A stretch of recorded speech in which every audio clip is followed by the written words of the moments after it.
Good evening. I'm Laura Jones, host of New Jersey Politics with Laura Jones. Welcome to the New Jersey Gubernatorial primary debate presented by Uber. Streaming is sponsored by Stand with Crypto, and the debate is sponsored by RWJ Barnabas Health and Horizon Blue Cross Blue Shield. We are live at the Donald M. Payne Senior School of Technology in Newark. A special thanks to our host, Essex County. In just a few minutes, we will begin our debate between the candidates for the Democratic nomination for governor in the state of New Jersey, between Ras Baraka, Steve Fulop, Josh Gottheimer, Mikey Sherrill, and Steve Sweeney.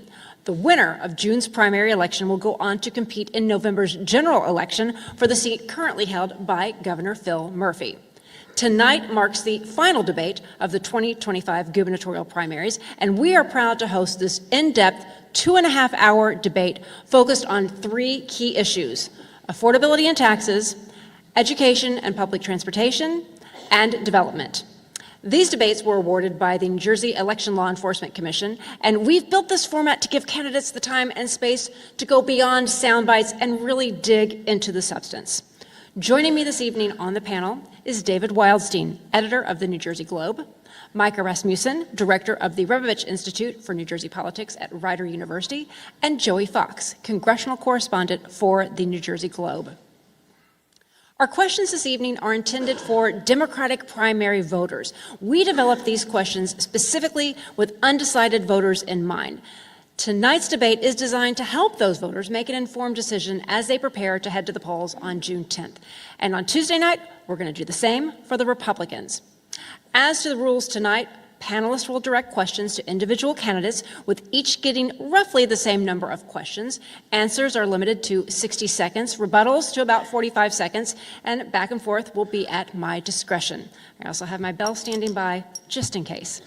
Time now to welcome the candidates to the stage. Now, we are asking members of the audience to refrain from making noise, including clapping and other audible reactions, with this one exception: when we introduce the candidates. And as I introduce the candidates, this is the time you all are all allowed to break the rule and show your appreciation with applause. So we now welcome Newark Mayor Ras Baraka.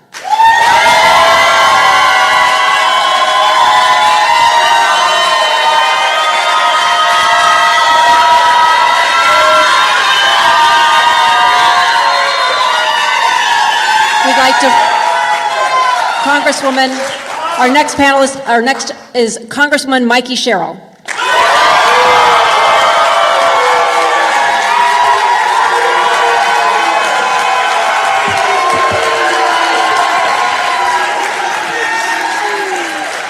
Former Senate President Steve Sweeney.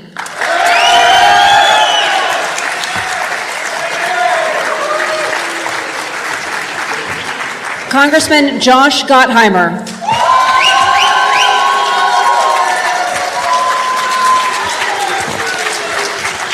And Jersey City Mayor Steve Fulop.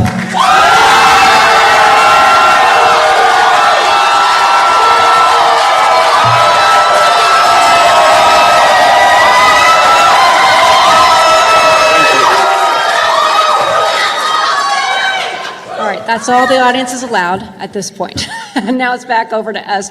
Candidates will have 90 seconds each for an opening statement and 90 seconds for a closing statement. The order was determined through a random selection process involving all of the campaigns prior to this evening's format. We've gone over the rules of the debate and have a lot of questions to get to, so we're going to jump right into opening statement.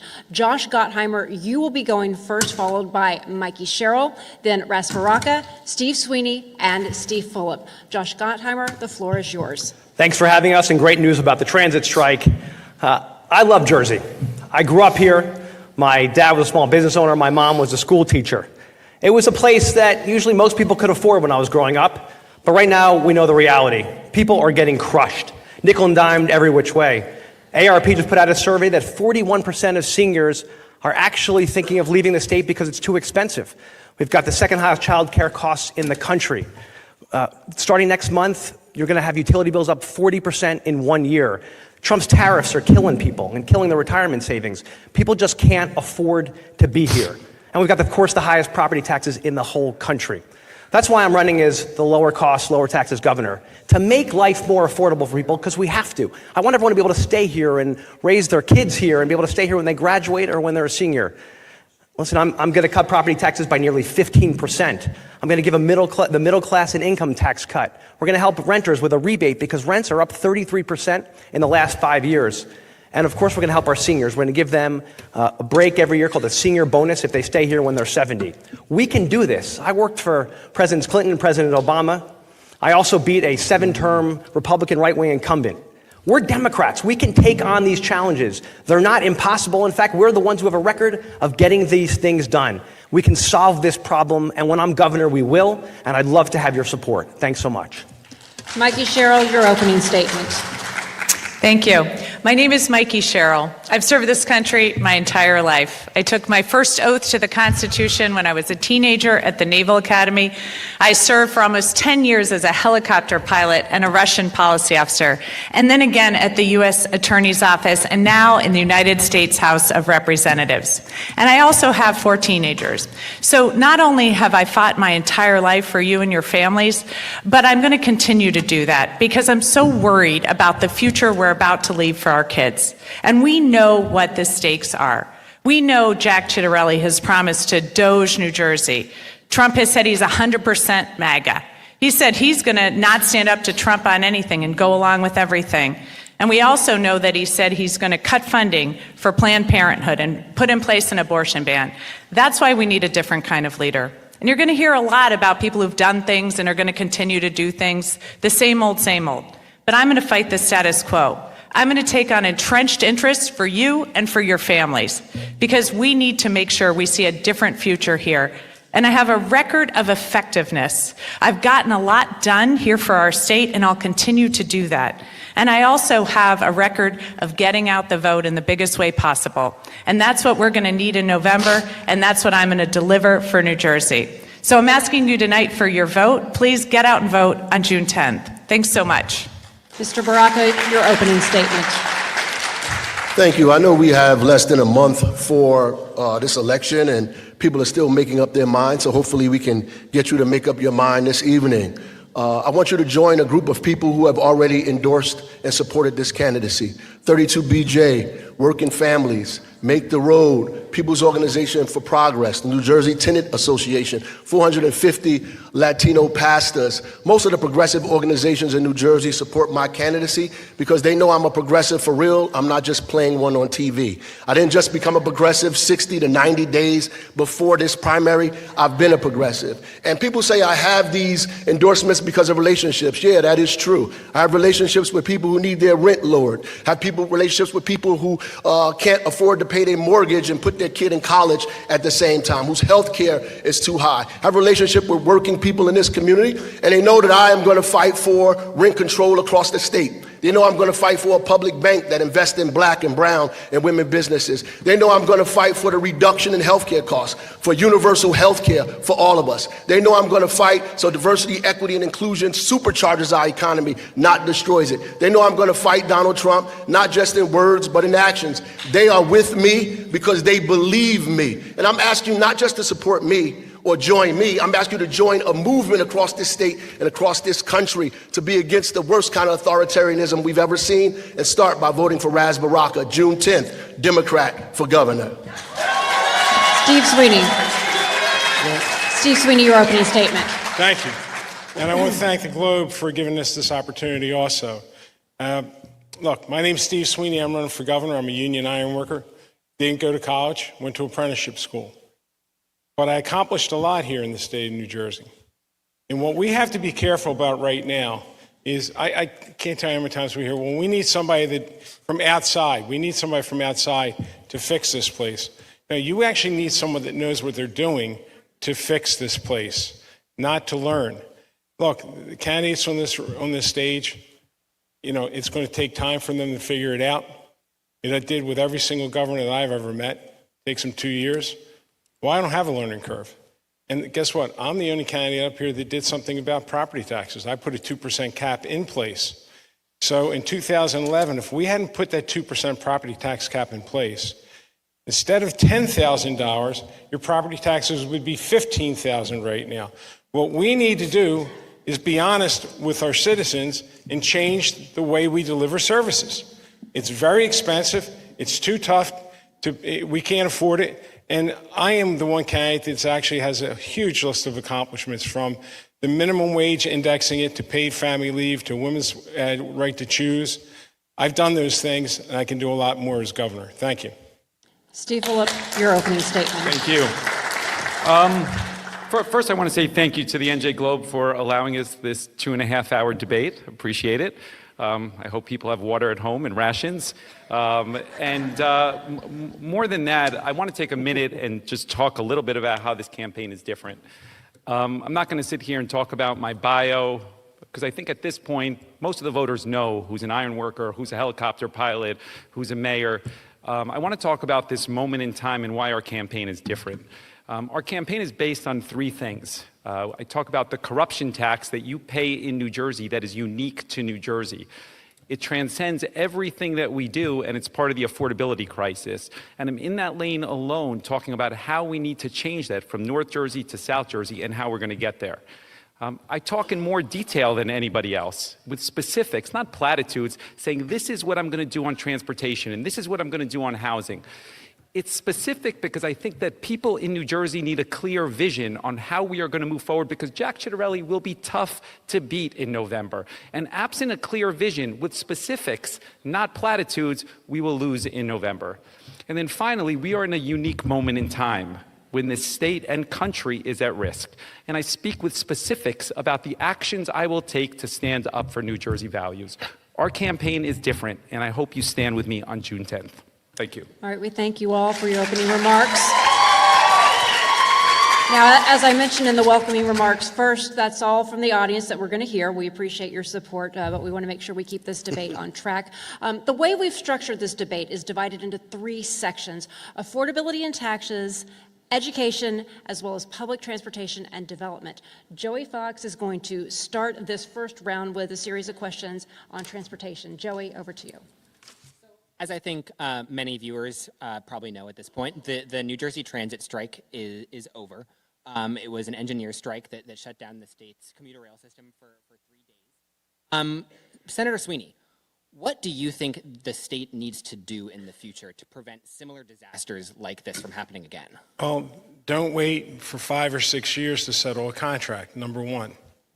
Work with the unions. There's an expiration date on contracts for a reason. So work with the unions to get that contract done in time. I do this for a living. I negotiate for a living, so I know how it works. No one wanted to go on strike. They didn't want to go on strike. I'm glad they came together to settle this thing. But we got to respect our workers too. And to ignore what happened is a problem. The other thing is, honestly, putting the right people in place to run the place. Chris Clory is a transportation expert. We finally got somebody. Look, the person that was the CEO before this was a maritime engineer. Last time I checked, buses run on roads and trains run on tracks. You know, putting people in place that know what they're doing is extremely important. So, thrilled for the commuters. I think it's great. And we got to fund transit, though. We got to make sure we continue to fund it.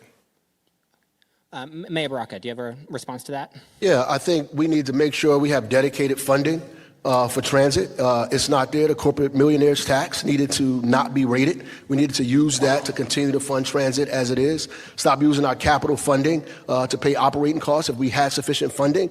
I agree that we should have settled this contract 6 years ago, that nobody should be going without a contract for that long, and that we needed the revenue and the money to be able to do that. We cannot give billionaires tax breaks and fund our infrastructure at the same time. We have to change our tax code so we have money in our budget to deal with the things that are important to us. And we have to stay at the table, so I'm glad that the governor and Chris Clory stayed at the table. I also agree that we need new leadership there. It's important that we have the right people running the agency, and we're not putting our friends and our relatives in these spots to be able to make critical decisions about what happens here in New Jersey. I would also lean into buses. I think that we should Spend a lot of time talking about buses because buses, in my mind, represent a large portion of folks in my constituency who 50% of them don't own a car. More than half make only $37,000 a year. It's important for us to invest in buses, to expand buses statewide, to make sure that we could turn this agency, not just in a train,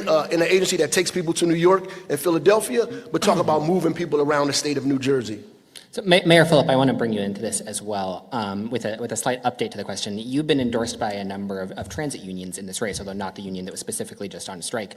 Do you think that the state was fair in its dealings with the union during this process? Look, being executive, I've dealt with 7 unions. I negotiate. I have some familiarity. So I don't know what's happening in the room. But I will tell you, at the end of the day, transportation in New Jersey has been neglected, and that is a failure of leadership. And there's a couple ways to fix it, and I think that the next governor has an opportunity of that. Number one is I stood alone on congestion pricing, saying that it is a healthy thing for the state of New Jersey, because if you believe in the environment, you believe in health, or you believe in mass transit from a regional standpoint, you would err on the side that working families take the buses and trains, and congestion pricing has served to benefit. Number two, the widening of the Turnpike project is a $12 million boondoggle. You need to put that directly into the system. The CBT, which we suggested originally, you need to make that perpetuity, not 5 years. I say this because we are a failure of leadership crisis moment because they haven't put money into it and thinking about a regional system. So I'm not in the rooms ultimately, and I don't think any of us are on how that looks. I'm proud to be supported by the majority of transportation unions, and I am proud to have a substantial track record around transportation. Well, Congressman, I'm actually going to get to you on the next question, which is a continuation of this. Mayor Phillip brought up a number of different transportation-related topics, including the corporate transit fee that will fund, or that has dedicated funds for New Jersey Transit through 2028. Do you support continuing that corporate transit fee after 2028? Some of your opponents have called for that. To my knowledge, you have not specifically called for that. Do you support that policy? I'll get that in 1 second. I do want to just say one thing. People are pissed about what happened on the transit strike because they're upset about transit overall, right? We know the summers of hell where they're stuck on the trains are delayed, buses aren't running on time because we've got old buses and old rail cars. We've got to fix both so we get the place running again. And that, I think, is critically important. And to the point of the congestion tax that Steve brought up, which I just want to address, people are hurting in our state right now. They're getting nickel and dimed. Everywhere they turn, they're feeling crushed.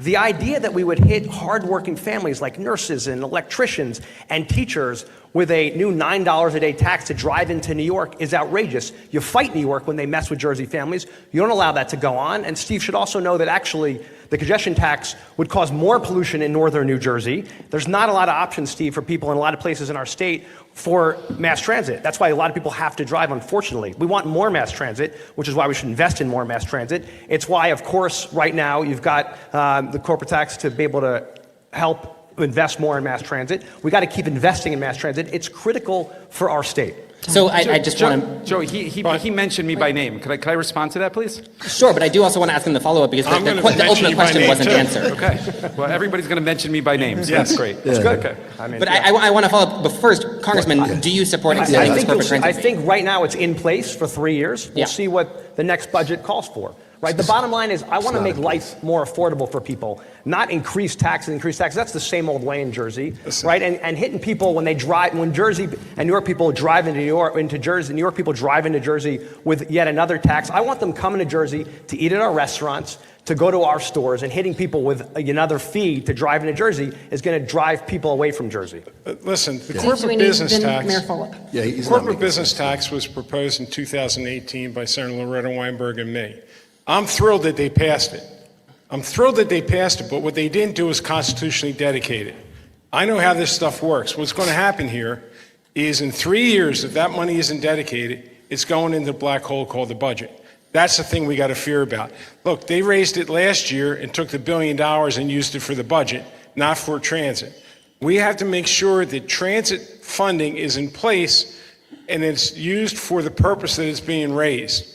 Too much of the stuff that happens in Trenton is we raise something, we're saying it's going to be for this, and it goes over there. It's not okay. We have to lock this money up to make sure that the people that are depending on transportation, and by the way, I would love to have some in southern New Jersey. Would love to have some. I've seen buses, I've seen trains. Don't have many down by me, but would love to have some more. Okay, so wait, Steve Joe, I Phillip, you get get the- 15 seconds. And again, just to remind everybody, just mentioning the name isn't necessarily an attack. Did he answer the 15 corporate seconds. business tax question? well, Did he answer that? Mayor Phillip, Mayor Phillip. Let me just say that a reasonable person could understand on congestion pricing, okay? And I get the polling says that you should be opposed to it, but every environmental group, every health group, every mass transit-oriented group says it is a good thing. Ask yourself, who drives their personal vehicle every day to Midtown Manhattan and then pays $1,500 a month to park? Is that working people? Working people take buses and trains every day, If they don't have and the we options, need to invest you should in mass really go transit to other at the parts end of of the Jersey day. besides Jersey City, Okay. because a lot of people don't have the option, Josh, man. Josh. That's the problem. We need to Listen, invest more we in have the mass most transit comprehensive to make sure we plan can around Okay, they we're go somewhere stopping, else and have stopping this right here argument? because we have another Can they go another somewhere else and question. have this argument so we can have a debate? Joey, you have your follow-up. Yeah, so I'll bring Congresswoman Sherrill into this really quickly. Any funding that goes towards mass transit could go towards any number of goals. It could go towards capital improvements, it could go towards line expansions, it could go towards reliability improvements, so on and so forth. Everyone on the stage is going to talk about fixing New Jersey Transit. When you talk about fixing New Jersey Transit, what are the specific things that you would prioritize above all else? So specifically, I think we have to get a dedicated source of funding to rail. The corporate business tax is what we have in place right now, but I think long-term we have to look at transit-oriented development. That's exactly what I would build out as governor. I think we need to have a statewide transportation plan so that we run the systems throughout our state. Right now, the last plan was really done in the 1800s, so we have rail lines that go in and out of the cities. We need a statewide plan that includes bus lines and, yes, the southern line from the Glassboro-Camden light rail that we need to get built out as well. And then finally, I think we need to look at what the future is of our EVs on the road. So where are we going to have EV chargers as well as truck stations? All of this needs to be determined because that will help us then build out the state as far as where we're building homes and corporate offices as well. Right, so I would like to say that, with all due respect, I agree with transit-oriented development. It should happen. We should be building housing, but that's more of an affordable housing model. It's not going to fund transit itself. We're going to get into this tax issue. People are trying to avoid this, but this is the only way we pay for services in the state. We don't sell pies out of the back of the state house or cars. Our revenue comes from ratables. It comes from taxes, people's taxes. Either the middle class are going to pay or billionaires and millionaires are going to pay. Then they say they're going to lower your taxes but raise your fee 15%, which is really a tax. So ultimately, we're going to get the money from millionaires and billionaires to invest in transit the way it should be so it'll function for everybody. Transit-oriented development around the world to fund transit. And I think that's I agree the with that. model that we Steve really Sweeney's have next. to look Go at. ahead, Just and not then gonna Mikey fund Sherrill. transit, Steve that's Sweeney's all. next. New Jersey was the envy of the nation in transportation in the 80s and 90s. We had the best transportation system in the country. And what's happened here is we stopped funding it. My son was in Japan not too long ago and told me if they're 40 seconds late, they're apologizing. So if Japan can do it and other places can do it, and all we need to do, we got to look around the country and get the very best model of mass transportation and bring that here and adopt it. Yeah. We finally got the funding. We finally have the funding for it. So now let's go get the best operations, because what we're doing sure as hell doesn't work. And too many people that are missing their meetings. Hey, I love Amtrak. I love taking the Acela. I hate having to pay for a ticket to go to New York and wind up being 3 hours late for my meeting, so my meeting gets canceled, and I paid for a train ticket. Mikey Sherrill, 15 seconds, and then we're going to move to Micah with the next question. I just was going to address the transit-oriented development. That is one of the ways, in fact, Japan funds their transit system. So I do think we can do both, the affordable housing, which we need to build, but also have those ratables around those transit hubs feed into our transit system as a dedicated source of funding. Micah Rasmussen. Congressman Gottheimer, given staffing shortages and equipment failures at Newark Airport, would you tell New Jerseyans to use a different airport instead right now? Would you let your family fly out of that airport? Absolutely. Listen, it's a great airport, and it's key to our economy and so many jobs and so many great people come in and out of there every single day. But we've got two big challenges, as you know, right, that we're facing that we got to deal with and that I've called on to fix. One, we've got a shortage of air traffic controllers right now in the region. We should have 60, we have 19. So I've called to get more back, said to the Secretary of Transportation, you gotta move people from other parts of the country here, and there's military air traffic controllers we also can move here to get things moving again, and you gotta fix the technology. We know we got a lot of copper wires, especially that are being used, and we can fix those. And by the way, we need to vote for emergency funding right now. Many of us have already supported a bunch of funding, but there's more that's needed to fix our air traffic controllers, what they use every single day, all that equipment. But the bottom line is Newark is a phenomenal place. We should not send anybody anywhere else. There are delays, and by the way, United Airlines and the other airlines have a responsibility to make sure they're keeping on top of it and telling people their delays. People can get their refunds back. That's critically important, and get refunds and make sure we let people know. But people should keep flying out of Newark. Mikey Sherrill, Russ Broca, Steve Phillip. Go ahead, 45. I have grave concerns about Newark Airport right now. Would I let my family fly out of it? I unwillingly did. My daughter just flew out of it today. It was a nervous wreck. She almost missed her connection because of the delays. I know Secretary of Transportation Duffy did not let his wife fly out of it, which I think is a huge concern. We have got to address this problem. I am demanding that Duffy surge personnel into it and surge technology there, move them back to Long Island if that's what it takes. But right now, it is unacceptable what's going on in Newark. It is harming our economy. It's harming people's lives right now as they're trying to fly out to see their parents and their kids. I'm furious at what's going on, and unfortunately, this is what happens when you doge the government, and that's what Jack Ciattarelli says he's going to do. So we should all be very concerned about that. Russ Broca. Well, I think the number one issue is safety, and that's what people are talking about. I'm glad the congressman said that Newark is a great place to be.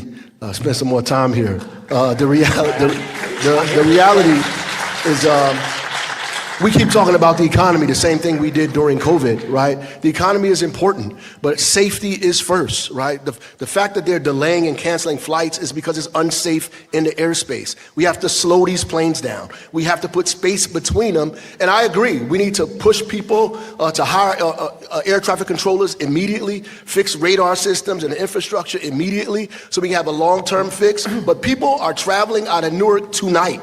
And tonight, we have to make sure that we have planes that are safe in the air. So we need space between when the planes are coming in and when they're leaving out. And we need less airplanes flying out of the airport until we get this under control. The economy has to suffer for people's lives. All right, Senator, Steve Phillip. Joey, I'm going to stay on the same topic. I'm staying on the same topic. I just want to know, and I'm going to go to Senator Sweeney first and then to you, Mayor Phillip. We're talking a lot about potential sort of federal level solutions and demanding that Secretary Duffy do this. What are is there anything that can be done? Can I answer that? Wait, Joey, can I go back to, it was on me. It was on me. It was on me. Steve Phillip, Okay, 45. so let me start by saying that I would fly out of Newark Airport, and I started to book a flight today for post June 11th with my wife, so I am committed to that, number one. Number two is, I think that Phil Murphy's tone here is entirely too conciliatory, too kind to Donald Trump. This didn't happen under Joe Biden, and it's a direct product of Donald Trump's rhetoric around DEI and the FAA, and we should be pointing that out because they're directly correlated. With regards to what the governor can do, I will point out that the governor is responsible partially with Governor Hochul for the Port Authority, and there are 3 airports. There's JFK, LaGuardia, and Newark, and you should ask yourself the question, why doesn't LaGuardia and JFK have any of these problems? Only Newark does. Because they have less flights. Wait a second. The governor should be using leverage to share resources between the others in order to move it forward. Should be more vocal, clearly, an actionable step with the Port Authority. And honestly, with all due respect, this is a federal issue. We need Congress to get something done here, right? I mean, we're saying, we're asking, we got to do more than ask. Drag their asses into a hearing, right? Drag their asses into a hearing and find out why the hell this is going on. This is dangerous, but you know something? Writing letters and it's got to be more than doing that. You have to stand up and push back. Look, Washington, there's only 2 more Republicans than Democrats down there. Let's start breaking their you-know-whats. Let's do it. No, I it's don't time. know what. Tell me. This is a family show, Mayor. Listen, Mayor, when my passion comes out at times. But honestly, the state of New Jersey is limited on this. This is a federal issue. This didn't happen, as they said, under Joe Biden. We have to be the resistance to what's going on in Washington to get resources back here to fix this. Okay, Congressman Gottheimer, yeah. Yeah, Steve, you're right, which is exactly why we've demanded, and actually you've seen some response now from Duffy, actually putting in more delays, to Ross's point, between the flights, which is why there are more delays. But nobody should go up if it's unsafe. Of course not, which is why you've got all these delays in between. My point, which is critically important, is, and as governor, we need to support Newark Airport just like we got to support Newark. You don't walk away on such a great economic engine for our economy. It's critical. It's the busiest airspace. We got to run it. We got to demand action, which is actually now, as you probably saw, Duffy is now starting to act based on our demands. Delays don't cut it. People shouldn't suffer. Of course not. We should not let people suffer. He's not responding. If he is responding, he's not responding quick enough. We need more traffic controllers and more investment in here, and we need it now. Mikey Sherrill, 45 seconds. Yeah, so this is in part a nationwide problem as well. So that's why as governor, I would make sure that we are pushing into the federal system to train more air traffic controllers and fast track them through the Oklahoma facility, which you can do in partnership with New Jersey schools. So I'd build out those programs right away as well to have a dedicated source of air traffic controllers in our state. So we've now covered planes and we've covered trains. I'd like to get to automobiles. So Mayor Fulop, you have criticized New Jersey's lawsuit against New York City's congestion pricing plan, and you have proposed a potential New Jersey-based congestion pricing plan of your own. I mean, what do you say to a voter who is concerned about the amount of money that it costs to get into New York City and doesn't think that more tolls on this end of the river will do anything to help them? Yeah, so let me start by saying that I have the most comprehensive plan around transportation. I started the largest microtransit system in the country in Jersey City. We've been extensive on complete streets, on Vision Zero, the first in the state, New Jersey. It is the reason that the Philadelphia Inquirer endorsed me, the most northern candidate they endorsed for South Jersey, largely because of our transportation plan. Congestion pricing, what I say about it is something that Jack Ciattarelli actually took from me because it is a good idea. He talks about reverse congestion pricing to put New York back at the table. Brag about that. The reality of the situation is that you need to create leverage to create a regional transportation system because this back and forth between New York is not healthy for anybody. And the truth is that you need to think of it more broadly. It is the reason that congestion pricing has been successful up till now. If you look at mass transit times, if you look at the environment, and I think that there's a route here ultimately to improve this. I want to say one other thing. We have plate readers on every entry and exit into Jersey City because the technology today allows you to exempt whoever. If you want to exempt a person with purple hair with the driver's license G starting, Steve you can Sweeney's do next. that. Josh Gottheimer, Mikey Sherrill. Honestly, Steve Sweeney. reverse congestion pricing is the dumbest thing I ever heard of ever, to be honest with you. No. With all due respect. Amen. Because what's going to happen is I gotta respond. now you're getting that. Yeah, I want you to respond and explain why it's okay to tax people both ways. Yes. Congestion pricing is wrong. We should be fighting it. We're in New Jersey. Our people that are driving to New York are paying that penalty. More people go into New York than out of New York. So, Steve, when you say we're going to do reverse congestion pricing, you're not exempting. It's interstate commerce. You cannot exclude. You cannot exclude New Jersey drivers if you're charging the tax. Whoever did your policy, didn't do the research. Okay, wait, Josh Gottheimer, hold on for a second. Let him respond. Let me say because this. You absolutely can exclude people on it. You can. It is the same. Yes, you can. It is the same thing that I suggest that Jack Ciattarelli took from me because the goal of it is creating leverage because you need a regional transportation system. And at the end of the day, it is the most viable solution to get there. Josh Gottheimer, you're Excuse next. me. Mikey Sherrill, Rosborough. Thank you. As the person who's been leading the fight against the congestion tax now for more than 5 years, let me tell you this. People are getting crushed in Jersey, Steve. It's $18 to go over the bridge or through the tunnels. Then you're going to hit them with another $9 a day. That's $4,000 a year. People who are nurses, teachers, cops, firefighters can't afford this. We're killing people. And New York just sticks it to us like they always do. And we should be fighting back against them every single day when they do that. Secondly, the MTA. They admitted in their own reports, and I encourage you to read them, that this will lead to more pollution in northern New Jersey, not less pollution. So you're killing our kids with more asthma. You're killing people in their pocketbooks. We have to fight this every step of the way. We're doing it in the courts. We're going to win. You got the administration now deciding to come on board to help fight it, which I welcome. And obviously Governor Murphy is. We got to fight this thing every single day. People are getting crushed, middle-class families. We can't hit them with yet another tax. Mikey She Sherrill, can go. Res Yeah, Baraka. yeah, thank you. As governor of New Jersey, you simply can't be for a congestion price that takes money out of the pockets of New Jerseyans and funds New York infrastructure and transportation, especially given the need we have here for our own transportation infrastructure in New Jersey. It just doesn't make any sense.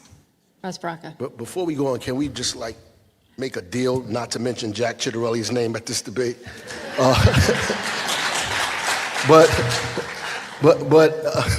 I do want to say, that's pretty funny. I do want to say that. But it's true. I think that honestly, that the idea is a little mean-spirited, right? A little vindictive, and I think ultimately the MTA did call Newark. They did call us. We were supposed to have a meeting with them before Murphy joined with Donald Trump. I don't know why that happened, but they called us and said that they would give us a specific amount of money to deal with the air, the particulate matter in the air that would be created because of congestion pricing. Now, I didn't have an opportunity to have a discussion with them in full, but they did say that to me in specific. Finally, I think if we really focus on mass transit, then we don't have to have this discussion about congestion pricing. New York and New Jersey could get together. I know we like bickering and fighting. If we actually sat in a room and figured out how to expand transit in New York and New Jersey, we could figure this problem out without saying, I'm bigger than you, I'm badder than you, I'm better than you, I breathe fire, I eat trees. So Mayor Baraka, I've got a quick follow-up for you on that, which is, you want to get in a room with New York, you want to hash this out. Would you seek to continue New Jersey's current lawsuit against New York? Or do you think that would, pose Absolutely, well? as leverage, for sure. I think ultimately the objective is to get us in the room, to talk about how to raise dollars for MTA and New Jersey Transit, how to figure out how our Turnpike Authority and everybody else that are part of our transportation infrastructure here and the transportation infrastructure in New York can figure out how to expand mass transit, right? How do we do this together? How do we use Port Authority as a part of that as well and not take each other to court and fight each other about whose tolls are the biggest and whose tolls are the most expensive? I think it's ridiculous and silly.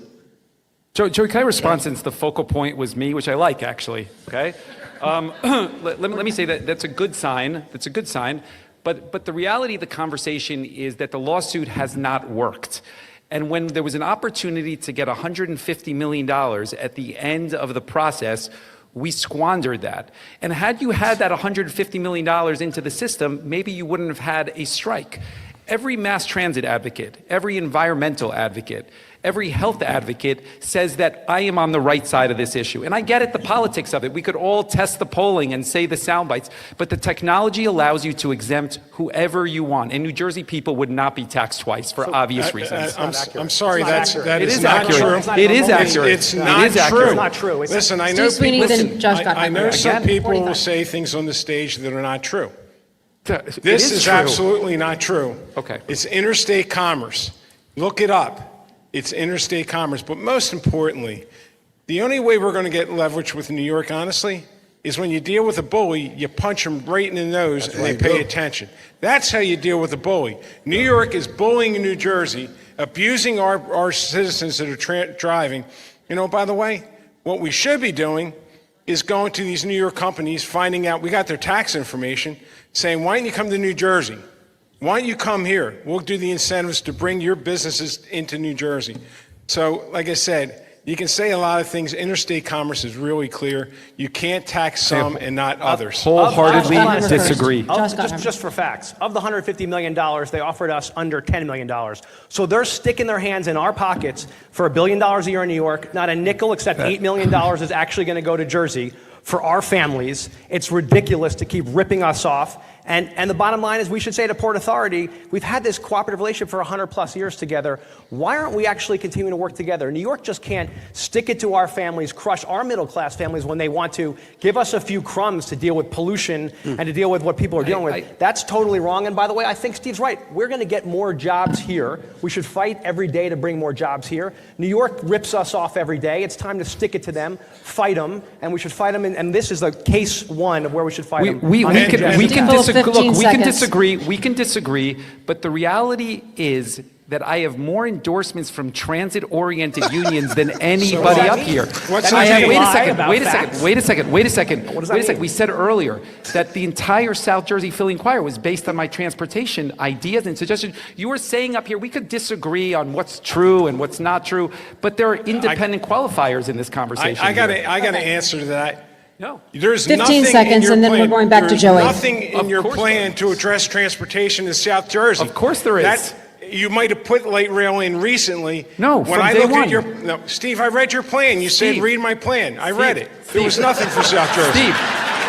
Steve. Okay, and on that note, we're going back to Joey Fox. So I do want to throw in one additional important transit-related question. Mayor Fulop brought it up briefly before. The Turnpike widening and bridge replacement program, or development project that's underway in Jersey City and Bayonne. Congresswoman Sherrill, if you were elected, would you seek to reverse that project, or would you keep it going as it's currently set? Well, if we just talk about the first part of that project, because the other part is years in advance, but that is replacing the bridge. And that's necessary. That bridge is 70 years old. It's got an F rating, and an idea that you're somehow going to repair it in place results in shutting down lanes, which is going on now, which of course has cars and trucks idling on that bridge and dumping pollution into the surrounding areas. So I would not be stopping replacement of that bridge at all, no. So I have to opine on this. This is where we diverge. This affects Newark more than any other municipality up here. Those trucks come through our municipality. It'll put more particulate matter in the air. A quarter of our children have asthma in this city. Expanding those roads on the bridge and outside of the bridge brings more trucks and traffic. I asked the folks for a study that proved that didn't happen. They could not produce it because it does not exist. I don't agree that we should expand those roads like that, and we have all that money that should be invested in buses, in my view, and begin to repair rail at the same time. That's what should happen immediately. I don't know about. I think we can repair the bridge. Without expanding it the way they're trying to expand it. I don't think it's an either or zero-sum game. I think we can do both of those things, and we need to do both of those things without giving more asthma to kids in the city of Newark. Listen, no one knows about building. Listen, no. And one thing I think I got to get on this one. No one knows more about bridges than me. I do it for a living. We build bridges. Trying to repair that bridge will cost more than the new project. It will cost more. It's going to create more congestion, as the Congresswoman said, because you got to shut lanes down. So listen, I've taken that bridge more times than I like to talk about. It's always a bottleneck. It's always slowing things up. It's creating lots of pollution. And not all of Hudson County is against it. I know the mayor of Bayonne thinks it would help his city in a great way. I'm sure. but they didn't 15 produce that. seconds, and then we're going to move on to David. I want to go back to, and I agree, it's not an either or. I am an advocate for the safety improvements. I think that's very important. It's the $12 billion additional on top of that. From the beginning, it started as a way to alleviate traffic going into the Holland Tunnel. And when we pushed back that it didn't make sense, because if you widen it to 20 lanes, the Holland Tunnel is still 2 lanes at the end of the day. And when we pointed that out, they said, well, now it's about truck traffic. And that would beg the question, then why are you looking to extend it beyond Bayonne ultimately? And the reason is because it's an unnecessary project. That dollars should be allocated to mass transit both in South Jersey and the Bergen extension of the light rail. Can I get Over people to to say David that they care Wildstein. about the asthma in Newark? David Wildstein. Okay. This is why we have a 2.5-hour debate. Right.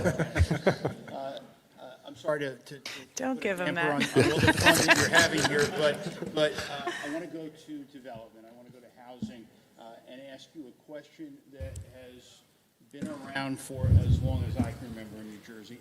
I'll start with you, Congresswoman Sherrill. If you're elected governor, Your mic's not on. Microphone. my mic not on? No. Is that- okay. Okay, then how about if I talk really loudly? Now I'm good? Okay. If you're elected governor, Congresswoman, who will have the final say on development issues? Will it be state government or will it be local elected officials? It will be me as governor, state government, in conjunction with local officials as we have buy-in to the plan. Because what we have to do is build more houses in this state. You're never going to make New Jersey more affordable if you don't make housing more affordable. So everyone from the woman who had retired in Patterson, who now had to go back to work because she couldn't afford her rental price, to the couple who loses bid after bid after bid because they can't afford any home in New Jersey. And that's why, as we build out, we've got to do several things. We have to make the first-time home buyer program more robust. Right now, it's only $15,000, and we know the average home, if it's $500,000 here in New Jersey, unaffordable, but that would be a $100,000 down payment. So that first-time home buyers program is inadequate. We also have to cut down red tape, especially with the state permitting. So bring the state permitting organizations together, make sure you end the redundancies, set deadlines, and that's exactly what I would do as governor, deadlines on how long it's going to take them to get through, and then finally ensure that the local permitting process has technical support from the state on zoning, on engineering, et cetera, so that we can all work together to get these houses built. Listen, Sweeney, the then Josh governor Gottheimer, of Colorado just did an executive order that I thought was amazing. Because the problems he's having, we're having. When we leave it to local control, it's not getting built. So what I say is, after 4 years, if you're not spending your money, the state can take the money. The state can buy a piece of land and the state can build the housing. Now, we should absolutely reward governments that are doing the right thing. We should give extra TTF money for communities that are doing the right thing. We should provide more tax relief for communities that are doing the right things. But for the towns that aren't doing it, for the cities that are not doing it, in towns, it's not okay. It's too expensive to buy a house because home rule is controlling the decisions. And as governor, I would take the funding from these towns if they're not going to use it. If they're not going to use it, hey, it's been 50 years since Mount Laurel. When's time up? Josh Gottheimer. Thank you. We know that rents are up 33% in the last few years, which is brutal for people. And part of the reason is it takes us 5 to 7 years to build anything in Jersey. In other states, it takes 2 to 3. So we're 220,000 units short of where we should be. That's why I'm giving families and folks a tax cut for property taxes and a rental rebate. But what we really need to do is get more built near mass transit, in abandoned office parks. And what we should do is change the way we approve things. Put all the players at the table, the local, the county, the state, at one time. Other states do this. And so they have one conversation in the beginning, and then they have a clock, right? A shot clock to actually get things approved. Have the conversation once versus taking years. One person has it, then the next person has it, and it takes years to approve anything, and the costs just keep going up for folks. We've got to change the way our bureaucracy works in Jersey, crush the bureaucracy, and get things built faster for people, like on abandoned office parks, like in abandoned government buildings. We can do this. G. Phillip, you were next. Yeah, I think when you get into the conversation about home rule, you get into a tricky place here. And I think it's important why you need a mayor as a governor. You haven't had one for 20 years, and understanding these local municipalities. The reality is that people choose to live in certain suburban towns because of their choice of what they like there. So trend overriding every aspect is problematic. But there certainly are places around mass transit, New Jersey transit property, that the state should control the zoning. And the state needs to do a better job of creating transparency around who is committing the necessary steps to move housing forward. And then Trent needs to follow those with funding. When a mayor says they need more school or infrastructure funding, that is valid. And that is what the governor needs to do in order to actually move this stuff forward. Raz Baraka. We need some consistency. We can't be against home rule in one debate and for home rule in the next debate either. We need to declare a state of emergency on housing. The governor needs to do that immediately.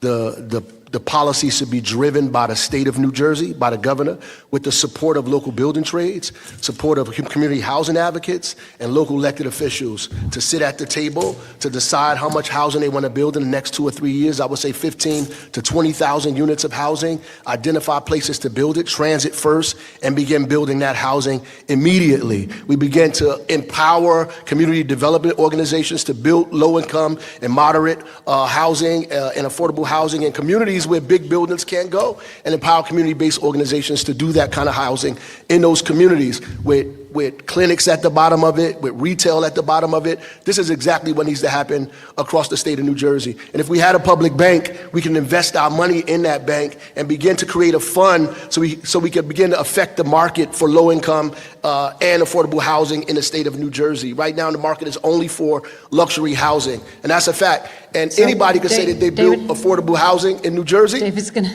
but building affordable housing in a city where the income is $37,000 a year means that that's real affordable housing that we must build in the state of New Jersey. I think they should take cues from what we're doing in Newark and begin to do it statewide. okay, we're going to get Mikey Sherrill, Steve Sweeney for 15 seconds, and David has a follow-up. 15. We want to make sure we get to everything. Let me just do a quick follow. As you're going to follow up, I'd like you to address whether this should be done by executive order by the governor's office, or whether this should be done in conjunction with the legislature in terms of strengthening the state's power on making sure there's housing. Well, I think I'll start here with first. I want to piggyback on what Senator Sweeney said about Colorado, because that is an example of a blue state that's doing very innovative work. I think we see across the country too many blue states seem to be unwilling to cut through some of the permitting and regulatory process. Colorado has built over the past 3 years, since 2022, has built twice the amount of housing per capita as New Jersey has. And while New Jersey's home prices have gone up by 50% over the past 5 years, Colorado's have actually gone down by about 20%. So that is why this is such an important thing. As far as executive order, I think you start with the legislator. Look, I'm a legislator. I think that's what I have a gift for, is building out broad coalitions of support on bringing people together around the issues we care about. But certainly, I also think we do have a housing emergency in this state that we have to address. Listen, look, I believe in giving towns the opportunity. The problem is we've had 50 years of asking, and it's not happening. You know what I mean? So we've said pretty please too many times. So I said earlier, what Colorado did, I would incentivize towns that are doing the right things, cities that are doing the right things, reward them for doing the right things. But after that, I'm not going to ask anymore, because they're not doing it. It's 50 years. 50 years on affordable housing. So asking permission, no. I would sign an executive order if these communities don't start building the housing that they're required to do, because young people are leaving. I had a young person come up to me the other day at an event and said, I'm going to have to leave New Jersey. I was in Philadelphia. He said, because I can't afford a house here. That's not what we want. You have 15. The question is by executive action? Absolutely. This is not working. The system is not working. It's broken. People are getting crushed. Kids are leaving, as Steve said. Seniors are leaving because they can't afford it. A governor's got to cut through. And by the way, the governor's also supposed to be responsible to make sure there's water, energy, roads are fixed in these communities that are growing, and help the locals handle this. We can't keep doing it this way, guys. It's broken, and we've got to fix it. And the governor's got to step up and help fix it. I actually agree with Josh Gottheimer. I'm surprised. You should read my plans, too. Let me say. JoshForJersey.com, man. Let me say this. Let me say this. I think executive order is very important, in particular around the transit-oriented development. The New Jersey Transit orphan properties, which are throughout the state of New Jersey, you start with an executive order right out of the gate. It should be in the first 30 or 60 days, because you don't have a lot of time to get those properties going. So yes, executive order, particularly around transit-oriented development, particularly around New Jersey Transit-owned properties, to get that development started. One more. Yeah, and Mayor, follow-up. I want to do just a quick, maybe a fact check on this. The Turnpike extension dollars are from bonds and bondholders. Yep. Can they be reallocated to mass transit? They've been reallocated in other states. Other governors have done that, actually. You saw Wes Moore do that in Maryland, the same sort of structure. As soon as he got in there, he reallocated dollars from highways towards mass transit. Same sort of structure. All right, but the question is, what do the bondholder covenants say now? I mean, I would take the steps. I believe that we can do that. And yes, I would take the appropriate steps to do that. And let me say this. You asked the question, that there is going to be litigation around that turnpike widening, okay? It's early on in the process as far as the approvals and the environmental studies. So there still is plenty of time before those dollars are allocated. And David, we need to do both. I don't know why it's either or. We need to invest in the bridge. We need to do that project. And we just recently got $1 billion into New Jersey Transit. That's a good thing. We need to dedicate it. We need to invest in transit so that it's reliable and it runs right. But to say either or, what are we going to do when that bridge fails? It's an F rating right now. So we're going to repair it. Again, I told you, this is the one area I don't think anybody can challenge me on because I worked on bridges. I know what it takes. It will cost more to repair it than to replace it. And then guess what? That's billions of dollars that we've now taken away from the bridges to put on mass transportation. So how are we going to pay for the bridge when we want to go repair it? Well, I asked those people, I met with those folks, I asked them for those, that data, they couldn't provide it. They couldn't provide the fact that it would cost more. They couldn't provide the fact that our children wouldn't be affected by trucks coming through our community. So that's where we diverge, that's where I disagree, that we have to take money to invest in transit. It's broken. We have to repair it. We have to add more buses. We need to be talking about public transit. Our conversation should be about public transit. Affordable housing and public transit go together. You can't have those separate conversations. If you build housing for people that are not next to transit, then they can't get to work, they can't get to the supermarket, they can't get to the economy. Therefore, you're making their plight more difficult. You have to have two of those discussions in the same way.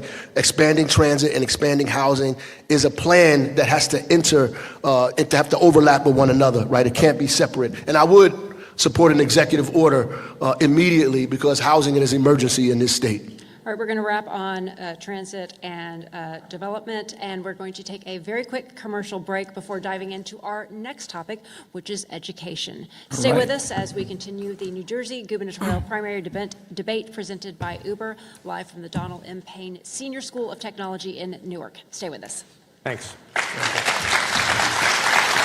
How long do you have?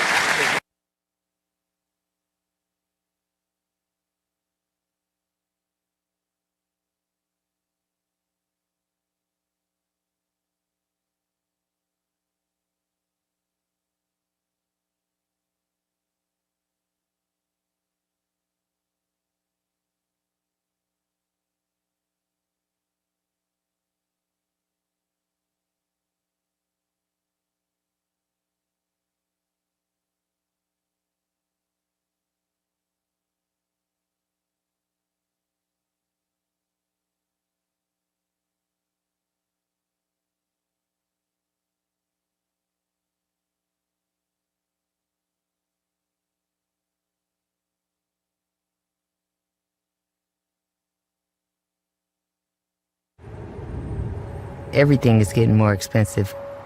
Rent, groceries, insurance.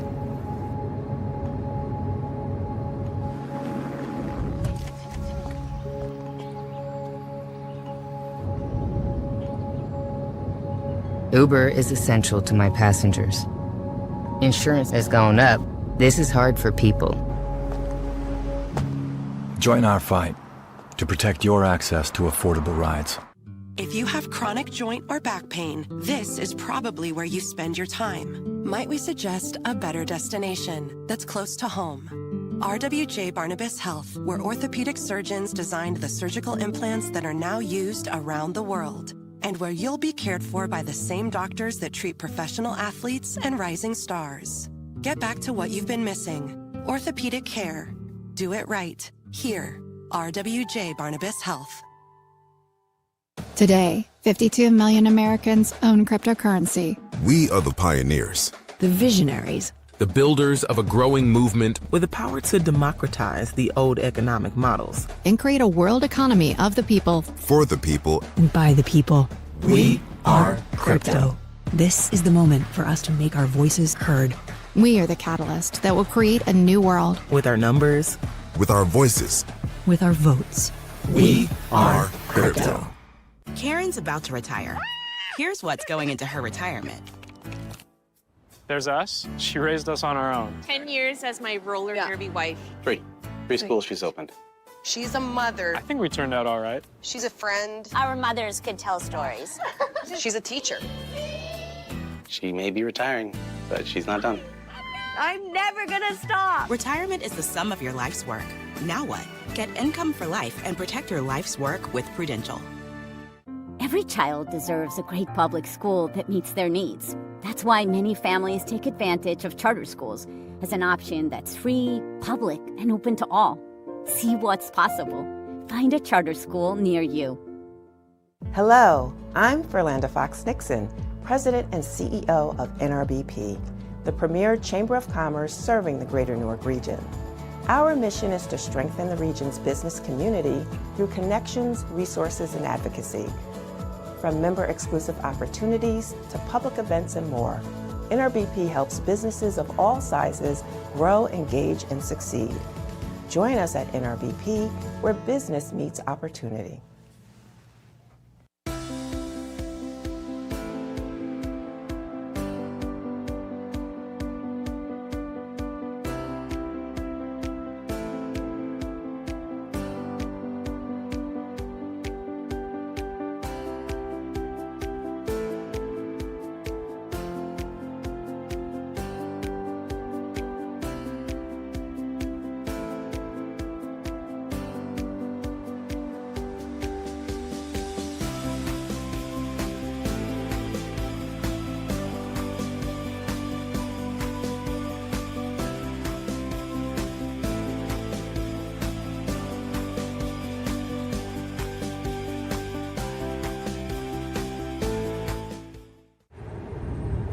Everything is getting more expensive. Rent, groceries, insurance.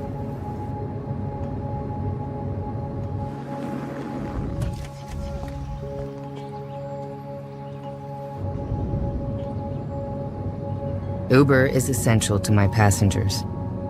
Insurance has gone up. This is hard for people.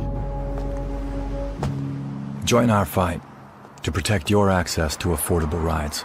If you have chronic joint or back pain, this is probably where you spend your time. Might we suggest a better destination that's close to home? RWJ Barnabas Health, where orthopedic surgeons designed the surgical implants that are now used around the world, and where you'll be cared for by the same doctors that treat professional athletes and rising stars. Get back to what you've been missing. Orthopedic care. Do it right. Here, RWJ Barnabas Health. Today, 52 million Americans own cryptocurrency. We are the pioneers. The visionaries. The builders of a growing movement with the power to democratize the old economic models And create a world economy of the people. For the people. And by the people. We are crypto. This is the moment for us to make our voices heard. We are the catalyst that will create a new world. with our numbers, With our voices. With our votes. We are crypto. Karen's about to retire. Here's what's going into her retirement. There's us. She raised us on our own. 10 years as my roller derby wife. Three schools she's opened. She's a mother. I think we turned out all right. She's a friend. Our mothers could tell stories. She's a teacher. She may be retiring, but she's not done. I'm never gonna stop. Retirement is the sum of your life's work. Now what? Get income for life and protect your life's work with Prudential. Every child deserves a great public school that meets their needs. That's why many families take advantage of charter schools as an option that's free, public, and open to all. See what's possible. Find a charter school near you.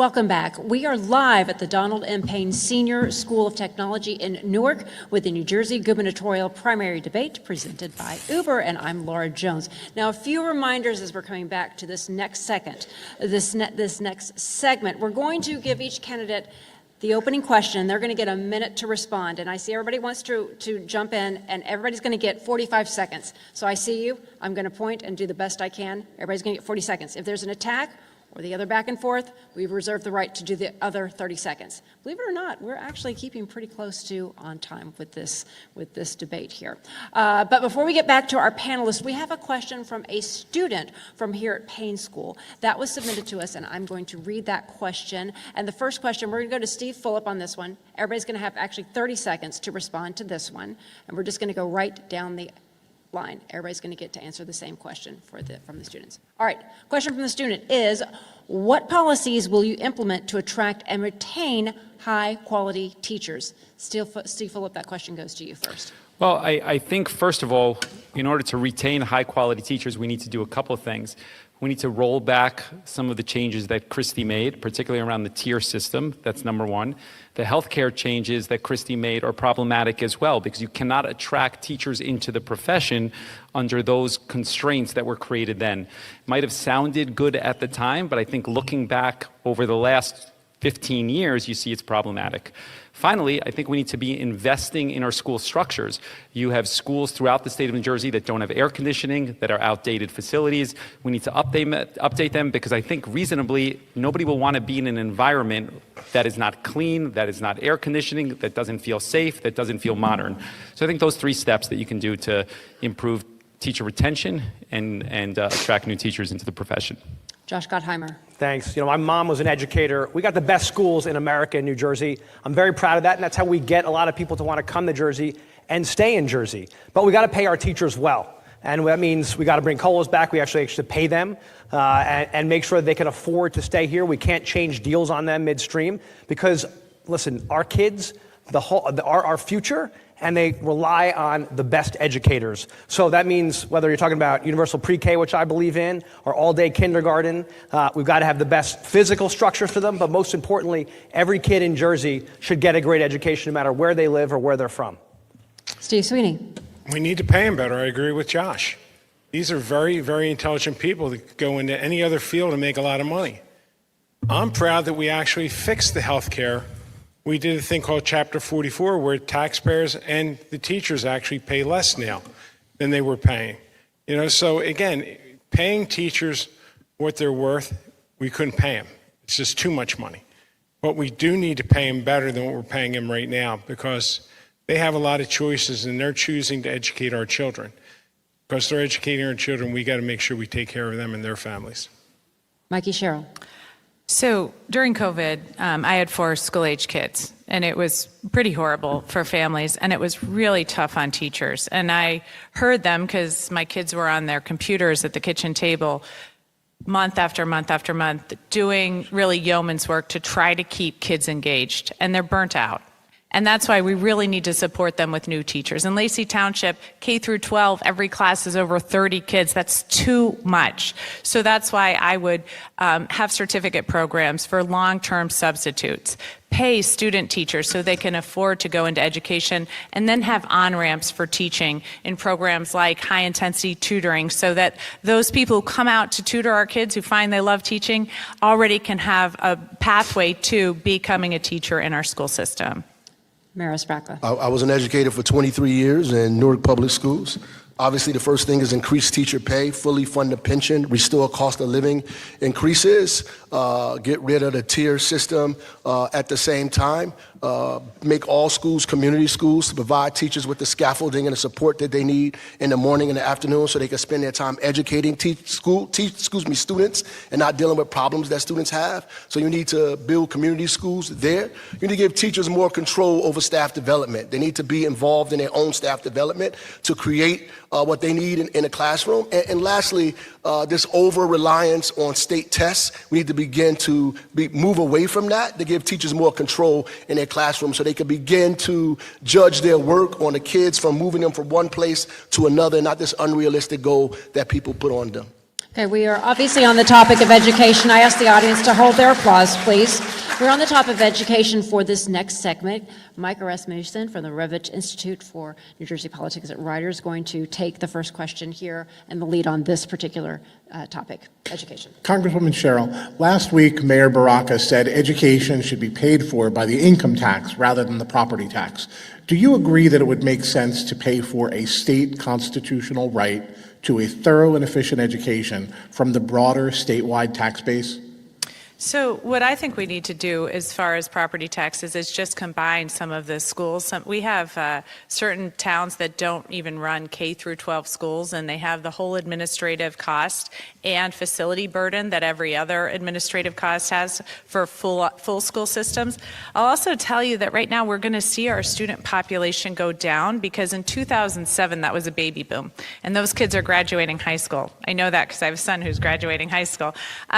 And that's why, these overhead costs that towns are facing, it's just too much. That's why we have to combine some of the administrative cost of our school system. I would start there, and I think in that way we can get property taxes down while at the same time continuing to fund our school systems. Well, wait a minute. Before we do that, could I do the follow-up, which is, I'm just asking where you think education should be paid for. The statewide base, where it can be spread out among the entire state, or town-by-town basis where you have differences in what towns can afford?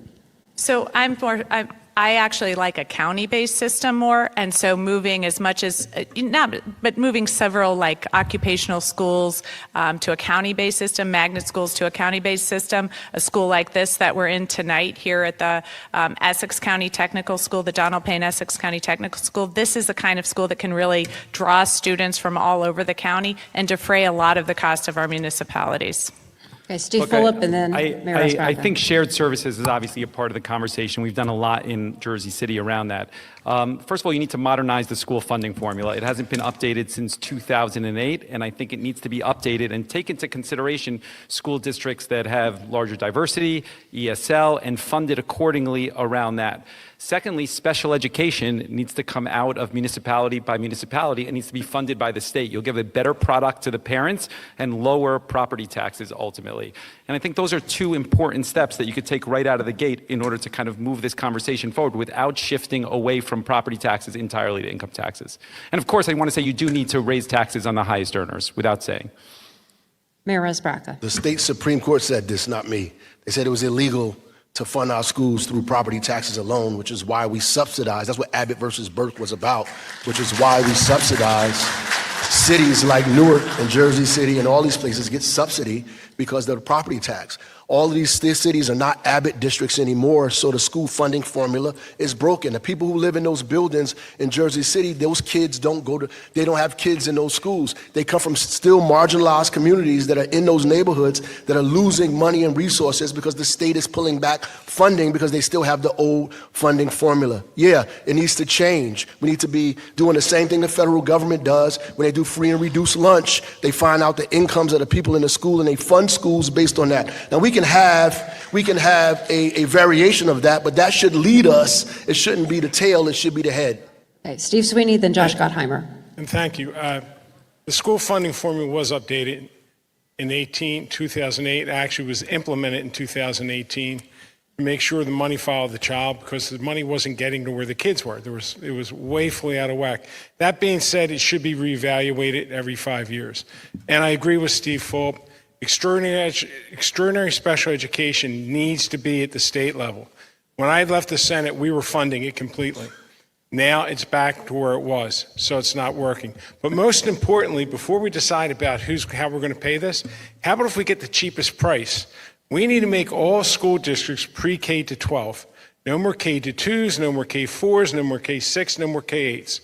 Because that's where you're paying an extraordinary amount of money for education. By the way, those sending districts to go to the regional high school, they don't teach the same curriculum. They buy different books, they buy different software. It is so inefficient what we have right now. And people don't want to change because it's home rule. We're not talking about closing your school down. We're not. We're saying you're not going to have an administration. You'll have a principal in the building. Josh Gottheimer. I agree with Steve that we've got to get the administrative costs down. We've got more superintendents than we have mayors. We've got to get more educators in the classroom to teach our kids. Then, of course, you got another problem here. We really, really have to centralize, as both Steves actually said, we've got to centralize, and I think it's critically important for special education. We've got to take that off the locals because you have too many schools who don't want to take kids on because of the high cost of special education. And we're going to have to fight Trump each step of the way if he tries to mess with our Title I dollars, which is critically important. So that's also got to be a key part of our fight. We can get these administrative costs down. We can actually fix the school funding formula and help these schools that are being left behind, which I think is also critically important. I keep these 30 people seconds. off my website. But at 30 seconds. at the end of the day, I think we do need unified school districts. That's the key to this. Too many school districts. And I think we also paying for county schools as well. So we have to get this under control. We cannot fund districts with one school in them. Just like we can't support cities with 200 or 300 or 400 people in them. We have to pull back on all of this stuff. Shared service is a nicer way to put it, but ultimately we need to bring these school districts together. The infrastructure does not match the students. Toms River is complaining, but they lost 4,000 kids in the last 20 years with the same infrastructure, which is why their fees are going up, why their taxes are going up, and the state is giving them less dollars. They need more children through housing, or they need to combine their school districts with other schools. Diversity is actually the answer. We got to run away from Trump and his craziness and add more diversity. Steve Sweeney, you wanted 30 seconds, then back to Micah Rasmussen. And listen, this is, I started talking about extraordinary special education, but it's actually very personal for me. How many times have you heard people say, 3 families with kids with disabilities moved in the neighborhood? There goes our school budget. It makes me insane when I hear that because, I didn't want to have a child with a disability. I'm thrilled and I love my child. But I had dreams for my daughter and my son. They're not going to be the same dreams. But children with disabilities have every single right to expect a quality education so that kid can live its fullest potential. We got to look beyond the disability. We got to look beyond when you see a person looks differently and see that there's a person.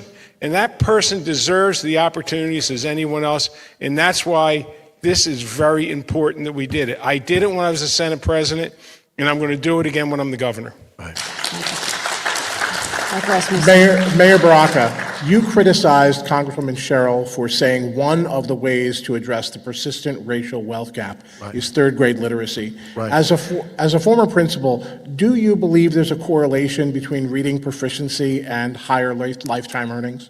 No, I think wealth and reading, third grade reading, have nothing to do with each other, or Donald Trump wouldn't be rich, right? The reality is, wealth and income has nothing to do with each other, right? My income, I can't pass my income down to my children, but I can pass my businesses, I can pass my home, I can pass my real estate down to my children. So slavery and slave labor, right, that we gave to people to create their wealth was passed down from generation to generation to generation. That's what's created the wealth gap, the lack of home ownership and the lack of capital for small businesses, not third grade reading levels. Should we improve third grade reading levels? Absolutely. Can it help us get better paying jobs? Sure. But you can actually graduate from high school and not have a college degree and get a better job outside of high school with a high school degree than you get from a college degree. So we have to just be clear on what we're talking about. We have to know the difference between income and wealth. And that's really what I was saying, that the wealth gap has nothing to do with our literacy scores. It has more to do with systematic oppression in this country. All right, we appreciate Mikey Sherrill. You're going to unite. We really appreciate the passion in the audience, but we've got to try and limit our applause to no applause. Mikey Sherrill, you have 45 seconds. Thank you. Obviously, when I was addressing the wealth gap in the state, I was talking more broadly than simply third grade reading. But I do think, and I know you've agreed with me historically, Mayor Baraka, that third grade reading scores are critically important to a student's success going forward. That is an inflection point. That's where students can either go on to do their homework at home in science and math, or they can't read that homework. So I don't think we really disagree here. I think we actually believe that there is a huge problem with systemic racism in this state. And then third grade reading is simply a separate issue on which kids are getting a good education in the state. And sometimes we say we have the best education system in the nation, but in too many cases it's by zip code here. I think Mayor Fulop, you also had some concerns that you raised about the third grade literacy being brought up? No, you did not? No. Okay, all right, you want to respond? I think To comment on either, that. do you want to respond to either? No, argument? I think the points were both well made by both the Congresswoman and the mayor. I think it's fine. Maybe we're done. Thanks. How about that? Next David, question. you- Are we going over to David? David? There was a moment. That's your moment. That was the moment. That was the moment. Congratulations, everybody. Should we end here, And David? on to the Republican. Should we end here?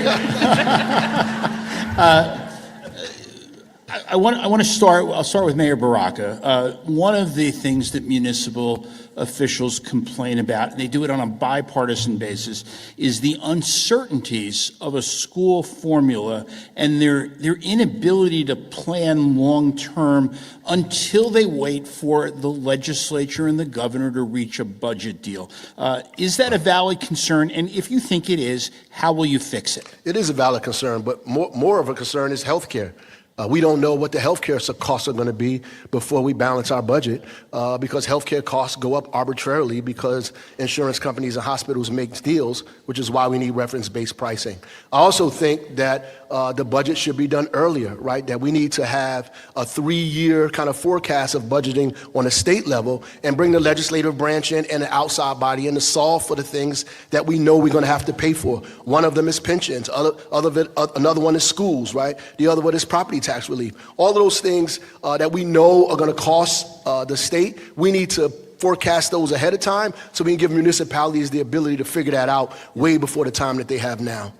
I want to add that it is a problem in the state that some of the municipalities operate on a calendar year and some of them operate on a fiscal year, and it creates a lack of transparency or clarity around what type of money you're getting from the state. And I do think there needs to be consistency around that. It would help municipalities tremendously to budget year after year. Steve? Thanks. I think this just reflects of how frustrating the whole system is for families. You got 564 municipalities around the state. They each have different rules, right? Their taxes, the property taxes on families are changing all the time. Other taxes come in, the state steps in and raises taxes. Now they're looking at a budget where they want to actually add a new tax for recreational activities like going to a go-kart or going bowling. Like, people need certainty, and people are so, everywhere I go, they're saying to me, I can't figure this out. I don't know how to make a budget because my healthcare costs, as Ross said, keep going up. Everyone's costs keep going up everywhere they look. We've got to give people a break, which is why I've been so focused of lowering costs, whether it's childcare costs, which keep soaring, or taxes, which keep going up. People need certainty, so do our municipalities, but the people who work so hard, they need to know how they're going to pay their next bills, and raising their utility bills suddenly 40% in 1 year is criminal. How, if you're on a fixed budget, like, how are you supposed to afford that? Senator, I know you're next. I just want to ask a quick follow-up, if you maybe incorporate into your answer. You've been there. You've done a lot of state budgets. Yeah. What's a better mousetrap for timing on when to do a state budget and how much time you should? David, I'm pretty happy right now because I talked about school consolidations and people up here agree with it now. I talked about multi-year budgeting for years and we're all agreeing with it. That's a good thing because we're starting on a better path. Look, give Phil Murphy credit. He fully funded the formula. Honestly, no one ever dreamed in our lifetimes we would see the funding formula fully funded. So you can move the time of when you want to do it, but the formula is not broken. It needs to be tweaked and adjusted because what I learned in the legislature is when you pass something, too often you walk away from it, you say it's done, we don't need to look at it anymore. Well, every 5 years you should take a look to make sure it's accomplishing what it should be doing. Go ahead, sorry. Go ahead, Steve. So my point is, honestly, we did a good job with the school funding. Mayor Baraka said it. The one community, I think it was Tom's River, they got 4,000 less kids. You know what they're mad about? They're not getting the funding for the 4,000 kids they don't have. Right. That's the problem we have with school funding. We finally fixed it. And what we need to do is, I say to people that get mad at me, I say, what's wrong with 100% funding for 100% of the kids? I think we accomplished something. Steve Fuller. I just want to go back and say that I think that you'd be hard-pressed to find a mayor in the state of New Jersey that thinks that the structure of budgets is working well. It gets sunlighted days before it gets passed, the state budget, ultimately. And there should be some clarity around time so that the public can scrutinize it, dissect it, criticize it, and move forward from them. And I think that's consistent with best practices around the country. Mikey Sherrill. Mikey Sherrill. So, as somebody who's worked at the federal level on the fact that not having multi-year appropriations really is harmful to a lot of programs, I do like, what Senator Sweeney said about having a 2-year budget or having multi-year appropriations for certain areas. And I have to agree, too. The fact that we actually fully funded the school formula after years of not funding it and not running the formula has created a lot of disturbance in the system. That doesn't mean we don't fund our education system. It simply means that maybe we need to modernize certain areas of it.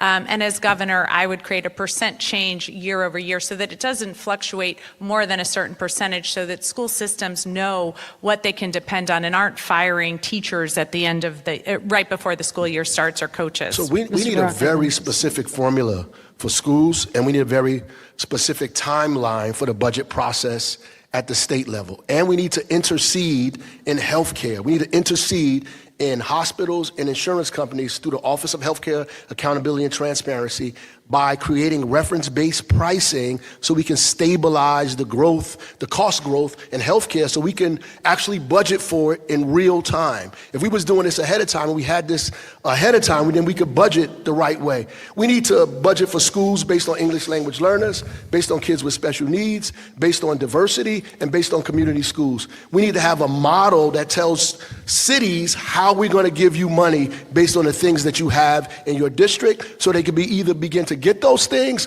or solve for the reason why they don't have them. Steve Sweeney. Josh. But we do that. Just so you know, we actually do that. The timing, I agree, is rough. But that's what the school funding formula says. Like I said, we've got full funding for the first time in a long time recently. So people know when it's coming. The big problem we had is when we did S2 that everyone was complaining about, we said, hey, listen, you had 14 years to right size your schools. You did. You knew it was coming. You didn't do anything about it. So now you're going to complain that the state is being unfair. Every child getting 100% funding, not 150 and not 70, 100% funding is fair. And we did it, and it is fair. Josh Gottheimer. I just want to say what Steve's point is an important one. You've got some schools that are half empty and some schools that have too many kids, and they're not getting the same great education. We can fix these things, but it's all the bigger problem here is that it's just the same old. If we have to change the way we're running things because we're running a structural deficit of $2 billion. We keep falling further behind, and what do? We just keep raising taxes on folks and raising costs. We got to negotiate our healthcare costs for our state workers so they get great healthcare like they do in other states, but actually push the PBMs to lower the prices and actually go after them. We got to stop buying things the way we do as 564 municipalities. We don't buy things in bulk. We always pay retail instead of negotiating getting Costco prices.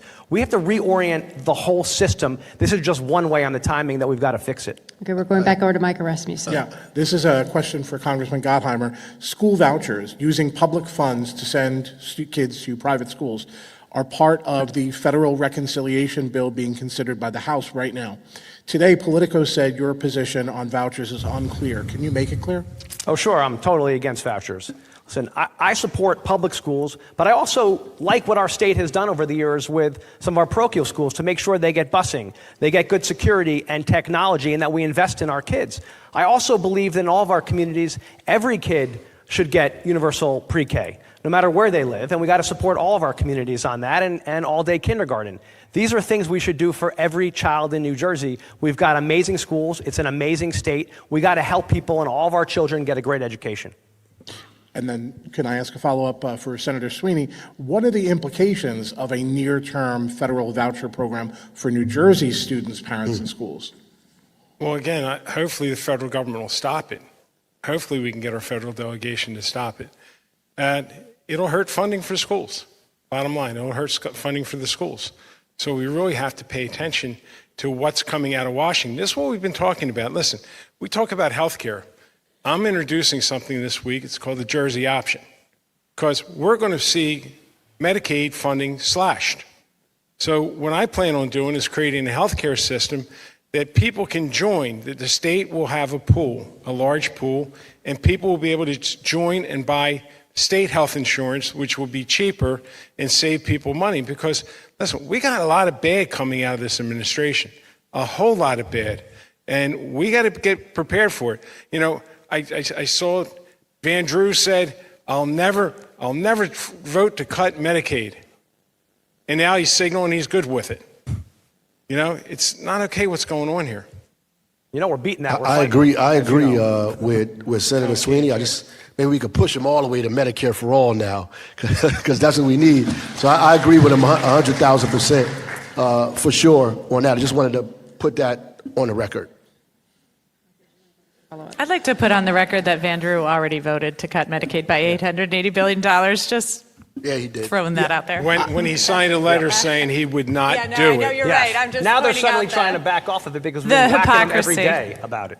I would just ask Congresswoman Sherrill, is there a way to reconcile the preferences of parents of students who go to parochial schools or want to go to parochial schools and the NJEA, or is this just a collision course? Is this unavoidable? Right? You have a number of Catholic school parents are looking for this bill, supportive of this bill. Number of Jewish organizations are looking for this bill. We're just on a collision course here? Well, I think it's the state's responsibility to fund robust public school education, and that's, you know, I understand that there are parents that want a specific education for their children, and that's wonderful, but that's not the state's responsibility. Yes, Steve Phillips. I wanted to say that, you know, President Trump has redefined what's acceptable in public education, clearly with abolishing the Department of Education. And I think New Jersey needs to be more proactive with regards to constitutional amendments and legislation to protect New Jersey and define that we won't be vouchers, no religion, no outing children. Speaking to the values of New Jersey here, and I think what we're talking about here is that we are at risk because nobody's taken proactive steps yet to really define how education will look in the current world under President Trump. And I think we should be doing a better job around that. Ross Baraka. Right, so vouchers all the way around are wrong. And we have to be careful when we start having this conversation, a slippery slope to pay for one religious school and another religious school where religion begins to overshadow public education. Most Americans went to public school. They went to public school because public schools work, because it is a system where all of us have been educated, and some of us have been educated at very high levels because of public school. We have to make sure that we protect the Constitution of this country and the Constitution of the state of New Jersey. That's more important than anything. I didn't swear allegiance to any of these people. I didn't even swear allegiance to the Democratic or Republican Party. When I took an oath, they said that I swear allegiance to the Constitution of the United States, the Constitution of the state of New Jersey, so help me God. Steve Sweeney. And listen, the federal government has already done great harm to education. They cut $1 billion for mental health. You know, our kids went through a lot, especially through COVID. They went through one hell of a lot. Now we got kids that need help. And you know, the state, we got a surplus. We got a $6 billion surplus. At some point, we're going to run out. We should use it for kids to make sure that they're getting what they need. We absolutely should. But at some point, again, hopefully we can scare a couple of these Republicans to start doing the right thing here.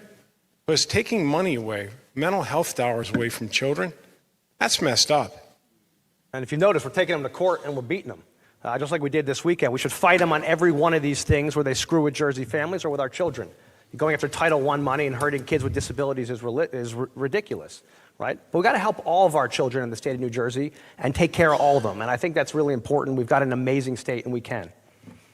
Micah, back to you. This is a question for Senator Sweeney. At last week's debate, you said it's wrong to let school districts exceed the state cap on property tax increases. You said that they must regionalize and share services. But what do you say? We have a lot of regional districts in the state that are already sharing shelves full of services, right? Is there a third option for them besides cutting education or increasing property taxes? Like, we're not talking about cutting education. It's time for the school districts to start streamlining. Listen, no one's done more in this area and spoke about this more than me over the years. Problem was I couldn't get support because everyone was afraid to touch this thing because it's like, oh my God, everyone's going to get mad at you. Well, if people want lower taxes, they're going to regionalize those school districts from the K-2s, 4s, 6s, and 8s to be regional school districts from pre-K to 12. You will eliminate a ton of administrative costs in all these school districts. But the thing that bothers me, listen, when you research and get into this thing, and I did, they don't teach the same curriculum. They don't. So these kids are all going up, getting ready for high school, and they're all learning differently. So how about if we start with, because we have too many schools, you got more superintendents than mayors, let's start shrinking. Start here. Start here. Yeah. Let's regionalize. You already have the regional high school that has every member where these kids are going to school, where they live, on their board. So, now, I don't apologize for trying to make it more affordable. If we continue, I said this earlier, if we continue doing what we're doing, I told you, taxes should have been $15,000 this year. It's 10. 10's too much. But if we're going to continue to do the same thing over and over again and expect a different outcome, that is insanity. Steve Phillips. I want to go back to this conversation around the school funding formula, because I think it's directly tied to this. Senator Sweeney is correct that if you allow municipalities to exceed the district, it will get abused, and you will find yourself in a predicament that we've been in 10 years ago with property taxes go sideways. But I think that you do need to revisit that school funding formula. How do you incentivize municipalities and school districts to do the right thing? And that needs to be the priority for the next governor. One real quick thing. We did give them the ability to exceed. We said go to the voters. You know that, right? That was in the bill. You can exceed your cap. Yeah. Just ask the voters that live in that community for approval. Right. So we did that. Micah, back to you. Mayor Baraka, you said last week that healthcare or a discussion about education, cost of education has to begin with healthcare. What did you mean by that? What can we do about that? The cost of education has to do with healthcare? Yeah. Well, I think all public employees have a healthcare problem, whether they're public school employees, or city employees, or county employees, or state employees. I think the healthcare system in America is broken, and the one in New Jersey is broken as well. That insurance companies and hospitals make deals. There's no transparency between that. That make the healthcare costs grow arbitrarily. We could go get the same procedure at two different hospitals, and it'll be wildly different costs based on the negotiation that they made. I think it's wrong that we should involve ourselves in that, and that's what reference-based pricing is. People keep talking about it in various ways, but it's really called reference-based pricing. We're going to say we're going to pay a certain amount above Medicare, and that's it. The federal government has already established what the price of these procedures would be. If we just went 150% above Medicare, we could save the state over $1 billion in a couple of years. Mikey Sherrill. I think we're really circling around the two things, and this is key, and everybody's pointing it out. The two key costs to our municipalities, and it's education and it's medical and health insurance. And we're seeing the costs just go out of control in both cases. That's why I think for the health insurance, we have to have more competition in the market. Right now, we have Aetna, but that doesn't even go statewide. So as governor, I'm going to make sure we have more competition in the market. Also making sure that we have an independent auditor over state health benefits plan to make sure that that the money that we get back goes back into the municipalities and driving down costs, and also ensuring we lower property prices. And then those PBMs, ensuring that we have really take on the pharmacy benefit managers. These are a group that most people don't even know about that can be responsible for raising drug prices up to 10 times. Now everybody wants to weigh in on this. Steve Sweeney's next. Listen, Josh Gottheimer. Mikey, I got to tell you, I know all about PBMs. I passed the first reverse auction bill in the nation. It saved the state $500 million a year. That's how much we were getting ripped off. I know PBMs very well. And that's why you got to hold their feet to the fire. A reverse auction is simply an eBay. It's not complicated. But that's how much they were ripping us off. So we have to continue to create a system that checks the cost. We did that, and I was proud that I did it. Josh Gottheimer. When you study this, what's crazy is that you realize the state doesn't really negotiate the way it should, and therefore it overpays for health care. You look at other states that get better care for their employees or their retirees. We overpay. State is We have not all this involved in that. bureaucracy, and then you have all of these towns, 564 municipalities, and many of them are actually negotiating their own health insurance for their workers separately. So it's not all pooled. So instead of buying in bulk, as I said, we pay Wawa prices instead of Costco prices for healthcare, for salt on our roads, and then what happens is all this gets fed into property taxes that are killing people. And we know that 41% of seniors are thinking of leaving because of the property taxes. has no idea what so he's we talking got about. we actually we got to change the whole system. It's insanity, as Steve said, just to keep doing this over and over again the way we're doing it. I want to tie it back into your previous question about retention of teachers and attracting teachers. The current system is unsustainable because teachers after Chapter 78 are paying an exorbitant amount of their salaries towards healthcare. And the way to solve that is addressing Horizon directly. Horizon has an absolute monopoly on healthcare in New Jersey, and that's directly tied to the political system here in New Jersey, and that needs to change, creating competition there. Listen, The second thing is that you do have a unique phenomenon in New Jersey where you have hospitals consolidating at a very rapid pace and dictating healthcare outcomes to patients. And that should not be permitted. How they acquire doctors' offices, how they dictate where people can go. This has been something that is promulgated in the last 4 or 5 years at an exponential pace. And that needs to stop. Otherwise, you will never fix healthcare in New Jersey. And I have to address this because I guess he wasn't paying attention, but I negotiated a new health care plan with teachers. It's called Chapter 44. It reduced the cost to teachers dramatically, reduced the cost to taxpayers dramatically, and I was very proud of that. So, look, we can say Chapter 78, but it doesn't exist for teachers. So, first, I don't want my health care from Wawa or Costco, but, I mean... I agree that I agree that consolidation is a problem and we need more competition, but we're still missing the boat here. Even if we had competition, the state is not negotiating these plans. So I don't know what he's talking about. The plans are being negotiated the price of these plans are being negotiated by hospitals and insurance companies, which is why the governor has set up the Office of Healthcare Accountability and Transparency to involve himself in those negotiations. It just doesn't have any teeth. That's what reference-based pricing is. I know you won't take it, people won't take it from me, but maybe they can take it from somebody else. The reality is the way it's being negotiated now does not involve the public. We have to get involved in it and say, this is what we're going to pay, and we're not going to go above this, right? Period, and put some cost or measures on these insurance companies and these hospitals. We're going over to Joey Fox for our next question. So I'm going to close out the education section here with something that I think has loomed over a lot of your answers on this, which is the Trump administration and its guarantees or lack thereof of various federal funds. Trump has threatened to withhold school funds from school districts and colleges that go against his directives on, say, trans issues, on DEI, on things of that nature. So Mayor Phillip, I'll go to you. Do you think that that's a fight that you would want to have as governor, or would you advise these colleges and school districts to go along in order to protect their funding? I absolutely think we should fight that fight for New Jersey values, demonstrate to the public that we stand for different things. We should use our state surplus to offset any reductions we have in dollars, and we should be passing legislation in Trenton that speaks to the transgender community, the Immigrant Trust Act, that speaks to our core values here that are different. We should absolutely be pushing back and never acquiesce or bend. Senator Sweeney. Donald Trump is a criminal, and he keeps breaking laws left and right.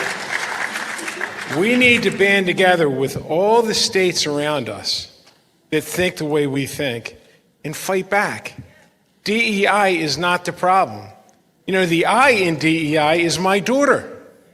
Inclusion. This is insulting that we give people, this is something that was long coming to make sure people got chances. Now DEI is the problem? He's the problem, not DEI. Congressman, I know, yeah. I was going to say Jersey values, which I love that you're talking about now. Like, the bottom line, what Jersey values means is that you fight someone who messes with Jersey, with our families. This guy, Trump, is going to come in, as we know, as Steve just said, on everything and try to go after our dollars, try to go after reproductive freedom. He's going to do it on every front, and the job of the governor, which I'll do, is to fight him. So that whether he's messing with our dollars or messing with our values, we're fighting him every step of the way, and I think that's critically important. Mike, and then we're going to go to break. But one of the sources of funding that's been threatened is Title I, right? And Title I funds after-school tutoring in places like Newark. So I guess the question is, Mayor Baraka, should Newark be putting that money at risk while we're fighting these fights? I think we're already at risk. I think, we're already in the crosshairs. And this kind of idea that we should moderate ourselves at this moral moment is wrong. It's like the other clergy asked Martin Luther King as he sat in the Birmingham jail in their letter for a call for unity. They said, we agree that this is wrong. We just don't agree that you should fight. It is ridiculous. We cannot sit around and let these people bully us and decide what our values are and what we should support and not support. We have to fight back. We have no other choice but to do that. Mikey Sherrill, go. We are facing the most corrupt president this nation has ever had. He's attacking people, he's attacking Medicaid, he's attacking the Department of Education. And what's worse than all of this is that he seems to be doing a lot of this where cruelty is the point. And that's why he's doing it, not to get any efficiencies or not to actually make the country better. And I tell you, if you work with him, it's like giving your money, your lunch money, to a playground bully. You give it to him on Monday, and he's not going to not take it Tuesday, Wednesday, Thursday, Friday. So if you work with this guy, if you acquiesce, if you give up on your values so you can somehow gain a little traction today, you're going to find in the future that you've given up everything. You've given up your ability to run your town, your state, and you've given up the thing that makes this state so special. So I think what you're hearing from all of us is no, this is not a federal government you can work with. All right, we're going to take another break. We're wrapping up on education right now. We're going to take a break before starting our next topic. We want you to stay with us for the New Jersey Gubernatorial Primary Debate presented by Uber, live from the Donald M. Payne Senior School of Technology here in Newark. Stay with us.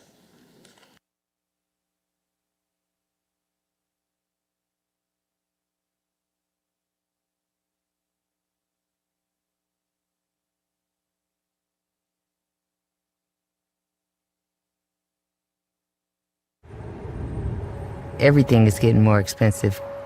Rent, groceries, insurance.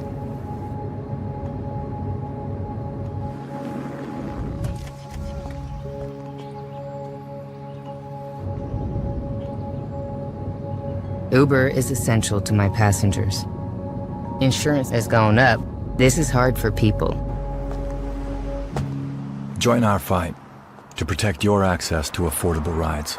If you have chronic joint or back pain, this is probably where you spend your time. Might we suggest a better destination that's close to home? RWJ Barnabas Health, where orthopedic surgeons designed the surgical implants that are now used around the world, and where you'll be cared for by the same doctors that treat professional athletes and rising stars. Get back to what you've been missing. Orthopedic care. Do it right. Here, RWJ Barnabas Health. Today, 52 million Americans own cryptocurrency. We are the pioneers. The visionaries. The builders of a growing movement With the power to democratize the old economic models. And create a world economy of the people. For the people. And by the people. We are crypto. This is the moment for us to make our voices heard. We are the catalyst that will create a new world. With our numbers. With our voices. With our votes. We are crypto. Karen's about to retire. Here's what's going into her retirement. There's us. She raised us on our own. 10 years as my roller derby wife. Three schools she's opened. She's a mother. I think we turned out all right. She's a friend. Our mothers could tell stories. She's a teacher. She may be retiring, but she's not done. I'm never gonna stop. Retirement is the sum of your life's work. Now what? Get income for life and protect your life's work with Prudential. Every child deserves a great public school that meets their needs. That's why many families take advantage of charter schools as an option that's free, public, and open to all. See what's possible. Find a charter school near you.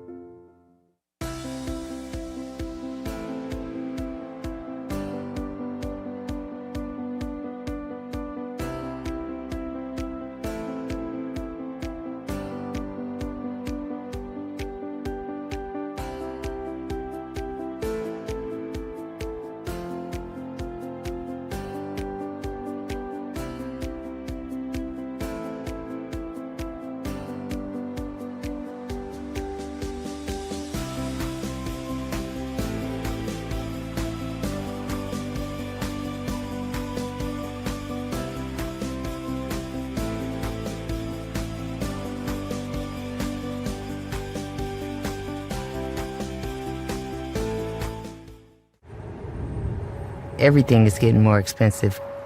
Rent, groceries, insurance.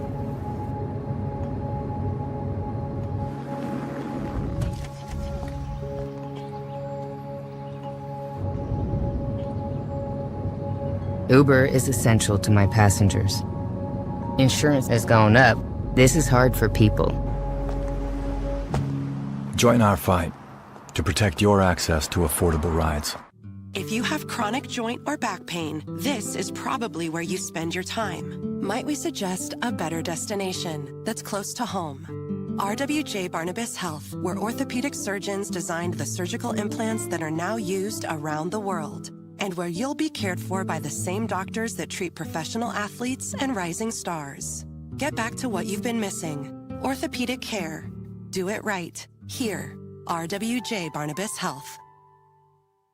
Today, 52 million Americans own cryptocurrency. We are the pioneers. The visionaries. The builders of a growing movement With the power to democratize the old economic models. And create a world economy of the people. For the people. And by the people. We are crypto. This is the moment for us to make our voices heard. We are the catalyst that will create a new world. With our numbers. With our voices. With our votes. We are crypto. Hello, I'm Verlanda Fox-Nixon, President and CEO of NRBP, the premier chamber of commerce serving the greater Newark region. Our mission is to strengthen the region's business community through connections, resources, and advocacy. From member-exclusive opportunities to public events and more, NRBP helps businesses of all sizes grow, engage, and succeed.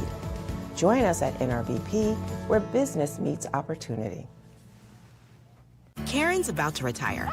Here's what's going into her retirement.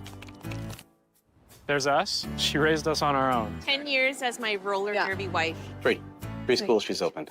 She's a mother. I think we turned out all right. She's a friend. Our mothers could tell stories. She's a teacher. She may be retiring, but she's not done.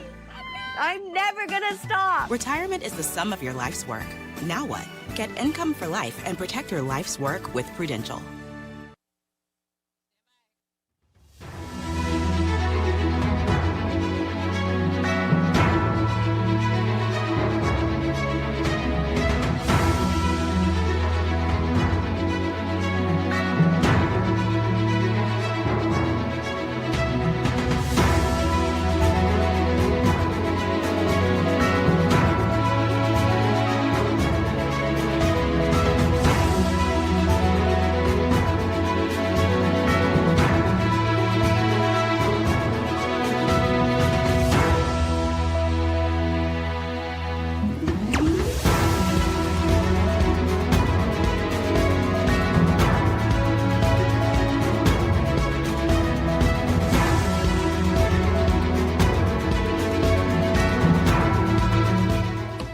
Welcome back. I'm Laura Jones, and we are live at the Donald N. Payne Senior School of Technology in Newark with the New Jersey Gubernatorial primary debate presented by Uber. Now, before we get back to our panelists and our final segment, we have another student question. This one comes from Alexis Pennycook of Rider University, and this question is going to go first to Raz Baraka, then Mikey Sherrill, on down the line. Over to you, Alexis. Hello. For young voters such as myself, what policies or plans do you have to convince us to vote for you? Say that again. I couldn't hear you. For young voters such as myself, what policies or plans do you have to convince us to vote for you? Well, thank you for that question. Right away, I think in Newark, we've already established 16 and 17-year-olds to give them the opportunity to vote so they can begin to engage in voting right now in the civic process as it begins. We also want to make sure that education is affordable. And that when people graduate from college, when they get a job, that housing is also affordable, that there's housing for you immediately, that if you want to raise a family, that you can afford to build a house or own a home in the state, that you also, the rent is also not killing you in the state as well, that we create pipelines so that kids can go right into the workforce immediately when they graduate from high school or graduate from college, that we work with our colleges and our institutions to prepare children for the workforce immediately. And so we need to put young people right into the workforce, make sure the state is affordable so they can own in the state of New Jersey, invest in their ideas, incubate their businesses, and at the same time get them engaged politically through civics by getting them to vote early on at 16 and 17. An 18-year-old, they should be automatically voting right away. Mikey Sherrill. Well, that's a great question because young people like you are the reason I'm running for governor. I have 4 teenagers right now, and the idea that we are not going to leave the world to them that I was able to grow up in, that they are not going to have the opportunities that I had, that somehow they aren't going to have the freedoms, that if they speak out against the government, they're going to be disappeared in the middle of the night. This is the stuff that keeps me up at night.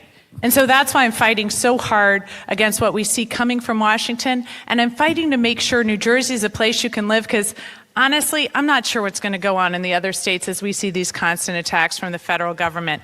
But if you're going to stay here, if you're going to live here in New Jersey, I'm going to fight to make sure you can afford a great education. We can stack credits so that if you get out of high school and you have to go to work right away, we can have certificate programs. We can make sure that you can go to community college and pay for it. Also driving down the cost of housing because right now too many young people can't afford to stay here. And finally, address our utility costs with clean power because our environment, the environment we are leaving to, the climate crisis has got to be faced right now because it gets worse every single day. Steve Sweeney. Well, we need to start winning a few fights in Washington at some point. I'll start with that. But listen, we have to make New Jersey affordable for you, so that you have a future here, that you can buy a house, that you can raise a family, that you can actually live here. Right now, you can't afford to buy a house. The largest growth, demographic growth in New Jersey are seniors right now, right? The smallest one are young people. They are moving out of the state because they can't afford to get their life started. So creating policies that will actually start to give kids a chance to say, hey, listen, I'm going to be able to buy a house. They're listening. They're doing something. We need to do something now to give confidence in young people. Josh Gottheimer. Thanks for that question. I have a 15-year-old daughter and a 13-year-old boy, and I think about this all the time of can they afford to be able to stay in Jersey?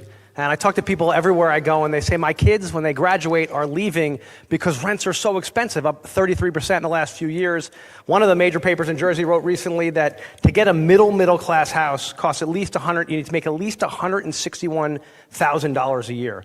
How can people coming right out of school afford that, whether they're going to a trade or going to community college, which I think we should help kids who can't afford pay for it? How are they going to be able to do that if we don't figure out a way to get costs down, to get taxes down, and to get rents down, which is why I'm giving young people a rental rebate so that you can afford to actually pay your rent and stay in Jersey. We invest so much in you. I got such a great gift to be able to grow up here and go to public school here and stay here. I want to make sure everybody gets that shot. Steve Phillip. Alexis, first I want to say thank you for that question, echo the sentiments there, and it is a key part of my campaign, and young people involved is a key part of the Democratic Party's potential for success come November. I'm proud to have the support of the College Democrats of New Jersey and the College Democrats of America, and it was a competitive process because I could articulate the vision of what New Jersey should be for those young people. Of course, housing is a key part of it. How do you make college affordable for these people and rethink higher education in New Jersey? Talking about AI and artificial intelligence, how that will change the employment aspect for the state of New Jersey and the country, and what governor or gubernatorial candidate is thinking about how do we redefine some of that stuff, and we've done that. And then finally, I would just talk about the environment. We've been very aggressive on this in New Jersey. And what I hear most often in Jersey City, and what I hear most often is that young people are concerned about what the environment and sustainability and climate change will look like for them. And they want a governor that's unapologetic about climate change, not bridging the gap with fossil fuels and all of this wishy-washy talk that is very clear, saying that I understand that we want to leave the world and New Jersey a better place. And I think I stand alone on that, and we've articulated all that. Alexis, thank you very much for your question. We appreciate you. Our final round, we're going to be focusing in on on affordability and taxes. David Wildstein of the New Jersey Globe, he's going to take the lead on this portion. Thanks. Congressman Gottheimer, I'll start with you. Jersey's reliant on federal aid, on grants, on loans, and this potentially creates a choice between budget cuts or tax increases. If the federal government dramatically reduces funding. If you were governor, and these are some tough choices to make, if you as governor had to cut state spending, can you identify a single program that costs over $100 million a year out of a $58 billion budget, $100 million a year that you'd be willing to cut? Well, David, to your point, we're actually the second worst in the country, Jersey, in terms of what we get back from Washington. Since I'm in Congress, I'm up 357% in my district for cops and firefighters and roads and schools. But the bottom line is we, as a state, are not, which is why I'm going to appoint a chief clawback officer to fight every day to get more of what we get back. Rhode Island gets 48% back more than we do, which makes no sense because we're not fighting hard enough to get these dollars back. And whatever dollars are there, we should get more of them to New Jersey for our taxpayers to help our families. We also, of course, need to stop getting it stuck to us by New York, who takes far too much on income taxes and doesn't give us what we deserve here in Jersey for our families. If you actually work in New Jersey, but for a New York company, they take the income tax. That's $4 billion a year. So what I would focus on, David, as my tax cut plan lays out at joshforjersey.com, is actually rethinking how we get more money back to Jersey so we can give people tax cuts. And we got to keep fighting Washington, as I've been doing, to make sure they back off of trying to mess with our budgets. And by the way, we've been taking them to court. We've been successful. We're going to fight it every single day.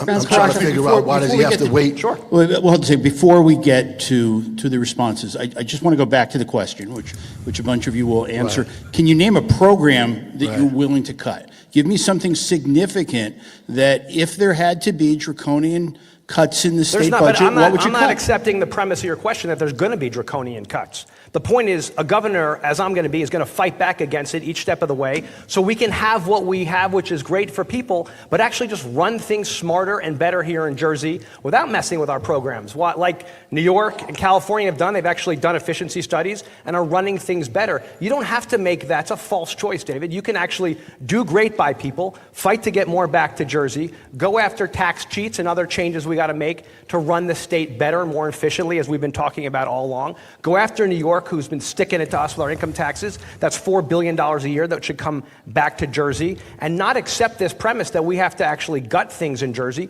We got to fight to protect them, and as governor, that's your job and what I'm going to do. Well, it's confusing because I'm trying to figure out why they have to wait to become the governor to get more money back from the government, because that's their job as congresspeople.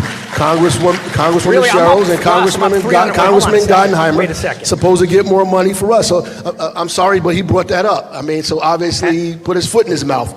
You cannot. Totally not. Actually, he should Ross, be doing that now. He can't wait to become the governor. Should not wait to become the governor to do that for us today. That's his job today. The reality is that we need to cut healthcare costs by stopping the spending to these insurance companies and these hospitals. That's number one. Number two, we need to repeal these Christie tax cuts, over $15 billion that we've given them, and Democrats have not clawed back over a decade that we've been giving money away, that we need to bring that back. I reject the premise that we have to cut Medicaid, that we have to cut services, that we have to cut things for working families in this state. We should be investing in working families and making millionaires pay their fair share. Josh Governor, you're getting 30 seconds, and I see others want to respond as well. 30 seconds to you. Mayor, just to fact check you, in my district, because we've been working with our mayors, we're up 357% since I'm in Congress. Well, you saying you being a governor. We're talking about the whole state here. We're not talking about your district. Mayor, we're talking about the whole state. We're not talking about your district. If I can finish, if you don't mind. Well, I'm talking about. So I'm going to bring what I have done in my district in northern Jersey to the whole state. I can't speak to what you've done in Newark and what you failed to claw back to Newark. Your property taxes are up 23% since you're mayor. Why don't you explain that? You've raised taxes on hardworking Bergen County has the highest property taxes in the entire state of New Jersey. What are you talking about? Can I answer the 30 seconds, question? Mr. Baraka. Can I answer the question? Well, I need to give him 30 seconds. Actually, Laura, I'd love to hear an answer to the question. I actually did answer the question. Okay. Right. I actually answered the question. I talked about what I would cut. period. Healthcare costs and bringing money back from billionaires. That is answering the question. If I didn't answer it the way he likes it, that's something different. What I did say, however, is that the Congress people's job today, I don't care how much he deflects and comes up with these Republican talking points, he forgets he's at a Democratic debate. Wait, so getting not money a back to Republican Jersey one. is a... At the end of the day, his job today, Exactly. And today I've his succeeded job in getting is to it bring back. money back to the state of New Jersey. He's failed. If you look at his Exactly. record, Okay. you Steve can Phillip see that and in Steve his- Sweeney. I mean, look at the facts, Steve Mayor. Phillip Up and 357% to the 5th District of Jersey. The audience We could can't do this hear when you're talking across the over each state. other. I Steve Phillip. don't understand. Steve In the last debate, they were constantly touching each other. Now they're fighting with each other. I mean, I don't get it. But let me just say something. I think number one is you need wholesale change on this Christmas tree item process at the end of the budget process. That's $1 billion right there. And that is unacceptable. And Republicans point to that. I think there's validity to that. Number two is the entire tuition assistance grants for higher education is a warped, perverse system that incentivizes universities to raise their tuition every year because of how New Jersey funds it. It's a conversation that we need to have. And then finally, I would tell you, beyond the healthcare and raising taxes on the billionaires, the reality is that Rutgers is a huge line item that has lost its way with a priority around football instead of education. And I think we need to have a conversation around that. Steve Sweeney, you're next. Again, we need a better budget process, number one, so we know what we have and what we can't afford. But, you know, to say we're going to continue to, I keep repeating this, we're going to continue to deliver government the way we're delivering it, and we're expecting to come up with savings. Listen, there's no one on the stage more than I that did shared services, that reduced costs to governments, that created countywide EMS, countywide tax assessment, countywide 911. You know, so like I said, there's a way to do this, but you're not going to always be popular when you do it. Now, I got to agree with the mayor. Listen, with all due respect, and I like both of my Congress people here, this is a federal issue. We need to start winning some fights. We haven't won yet. We only got to get two. We only got to get two Republicans to start moving in a different direction, and we'll start winning again. David, back to you. So let me go to another affordability issue. Electricity bills are growing like gangbusters. You're hearing this all the time on the campaign trail. One of your possible Republican opponents, Mayor, I won't mention his name. Thank you. But one of your Republican opponents has said he'll get rid of the Board of Public Utilities. He'll clean house at the BPU senior staff level. Senator Sweeney, and then we'll go to Mayor Fulop. Senator, do you agree with that unnamed Republican? No, I don't agree with him. I think we need to professionalize the Board of Public Utilities to make sure everyone on the Board of Public Utilities is an expert, number one, in energy costs. Number two, it's the energy policies that are driving the cost, unfortunately. We shut down too much power in New Jersey before wind came along, and with President Trump, it's not here. So, listen, I'm the one candidate. I wrote the RGGI law, Regional Greenhouse Gas Initiative. I wrote the solar legislation to create solar. I created the wind legislation, and I did the ZECs, the zero emission credits, because I remember Congresswoman Cheryl saying she's the only one who talks about, nuclear. I'm the one that kept nuclear plants from closing. The electric costs in this state, it's 43% of our energy, so policy matters. And no one up here on the stage might say it, but I'm going to say it. We still need gas. We can't afford all this clean energy. We need more power. And guess what? Once we get more power generated, New Jersey used to export energy to other states. We were the envy. We generated more than we needed, and then we sent it and sold it. We're now relying on the PJM. We need to be self-sufficient. We need to create jobs here in New Jersey so that we can actually put people back to work. Mikey Sherrill, you had a follow-up, and then Steve Phillip. Mikey Sherrill had her hand up first, and then I'll go to Steve Phillip. I think he called on So me first, I but- totally agree. Oh, you did? I did. Yeah, you do. Okay, yeah. I just want to say really quick on the. I don't know. The ref made a call. I got to live with it. I saw David, Mayor I Fulop was first. going based on your lead, David. Yeah, I was but going let's based not on your waste lead. time arguing about the call. Okay. Okay, go ahead. Go ahead. Sure. So Mayor Fulop and then No, Congressman Cheryl. I defer to the Congresswoman. Done. I'll take the deal. Go ahead. Go ahead. So I think what we're looking at is, yes, we need a more professionalized BPU. The understanding that they had of what PJM was going to do and the fight they needed to have prior to now, I think we've seen in states like Pennsylvania where Governor Shapiro has taken on the PJM. We need to see a little more of that here in New Jersey. And then we know that when we're not producing our own power here, we're buying it on the market, and that is coal power and that is fracked power from Pennsylvania and West Virginia. So we need to up our production here. Immediately, we need to move into solar. We have gone down by 25%. We had initial investments in solar, but our solar increase has gone down by 25%, while other states have increased solar by 150%. We need to build out on capped landfills and state property, and then, yes, long-term nuclear. That's how we're going to truly provide the power that we need here in this state while driving down carbon costs. But we really are going to need to have a more professional BPU if we're going to meet all of these goals. All right, now to Steve Phillips, then to Ras Baraka. Thank you. Let me start by saying I do think the BPU has lost its way, and you need more professionals there, and I think Senator Sweeney is correct about that.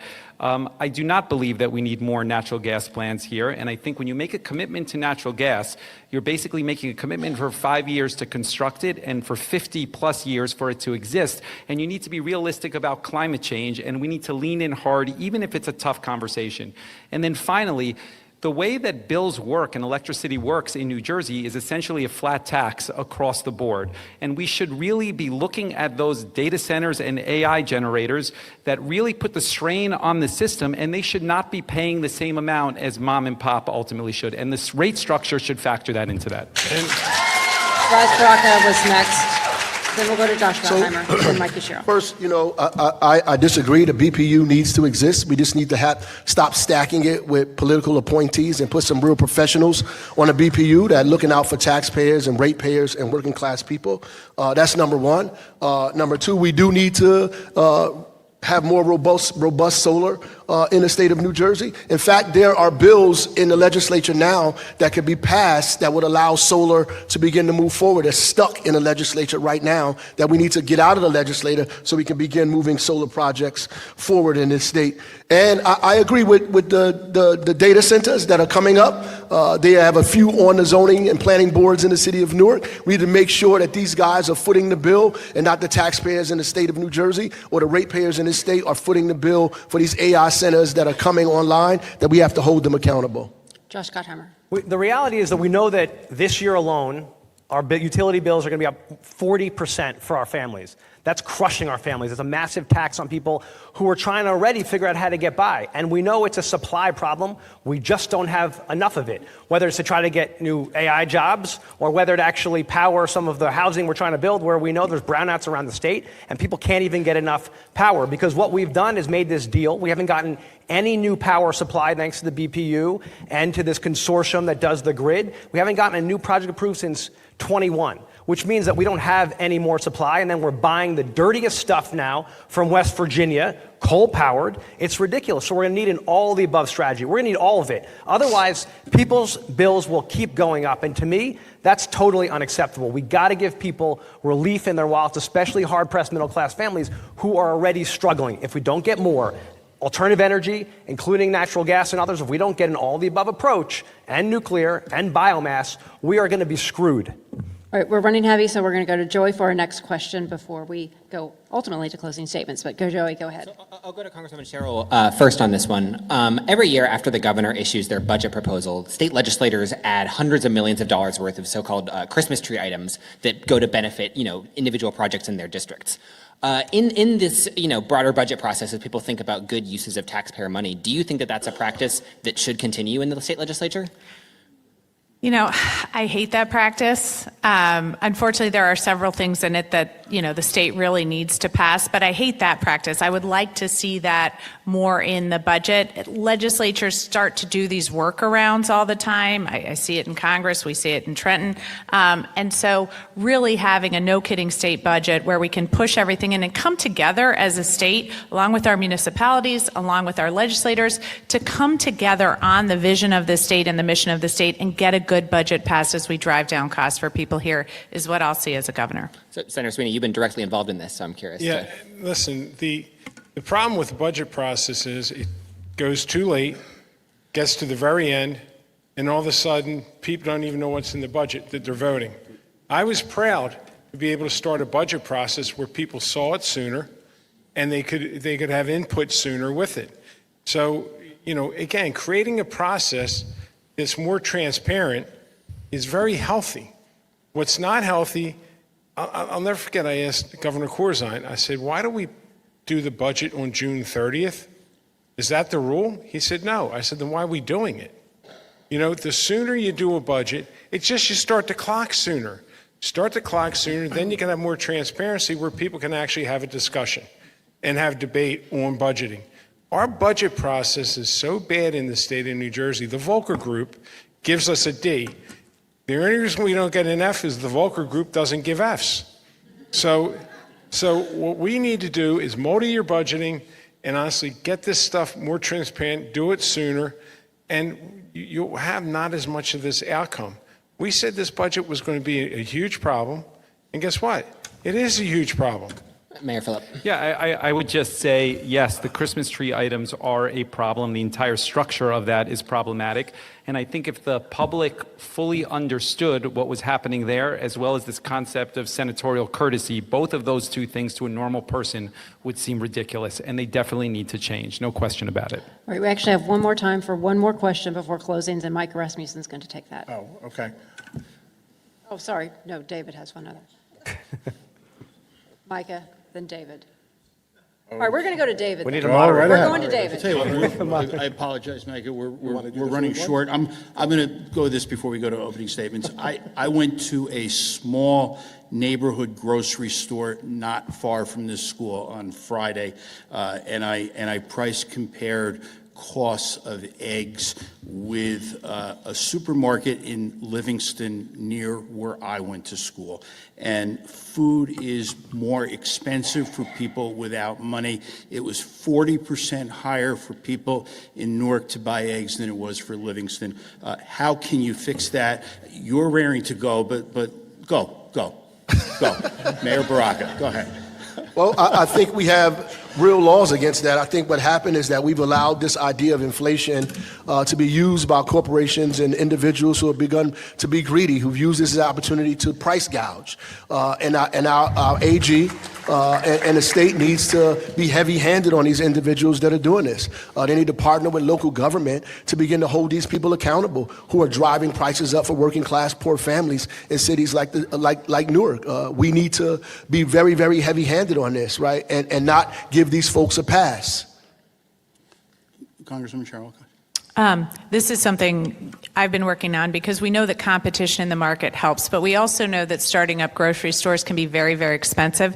And so often it's only the large chain grocery stores and not the mom and pops that have the capital to open up. And I think the state needs to have a state grant program to help bodegas and small grocery stores open up in neighborhoods, create competition in the market, and also address some of the problems we have with food deserts in the state. Some of these people are just robbing us. Yeah. I mean, that's clear. It doesn't matter the competition. They're just robbing us. And we need to make sure that they're not robbing us. That's what we need to do. If people had choice of where to go, they could drive prices down. Well, there's a bodega on every corner. Steve Sweeney's next. This is a huge problem. There's a business, a poverty business. People prey on poor people all the time. It's not okay. And you know something? And because people don't have choices to get, especially some of these stores, we tried to do some things with bodegas, and some worked and some didn't. But most importantly, we've got too many food deserts in the state, in poor areas in the state. Creating more opportunities for people to get healthy food. I'm saying there's people that pray when it comes to food, when it comes to housing, and you know something? The poor people are the ones that pay more than the middle-class suburban people. It's not okay, and we should crack down on that. And I think you could with the Attorney General. Yes. Josh Gottheimer. Exactly. There are gougers in all these hard-pressed communities that go after poor people who, whether it's groceries and it's eggs, whether it's healthcare, whether it's childcare, and it's the redlining of prices in grocery stores, and it's totally unacceptable. And as governor, I'll have shoppers who go in and check this out. Price gouging is illegal. You can't do it to people, whether it's during a pandemic, where it's during an egg crisis, or any time. And we got to make sure we fight it, we enforce it. And as Steve pointed out, you also have to make sure there actually are grocery stores everywhere across the state, because there's plenty of places where there's not a single grocery store to find. And how are you supposed to feed your kids? The same way you've got schools refusing to provide free school lunch and school breakfast to kids who need that too, and that's their only meal. And why? Because they don't like the stigma. Well, it's time we reverse that, and as governor, I will. Right.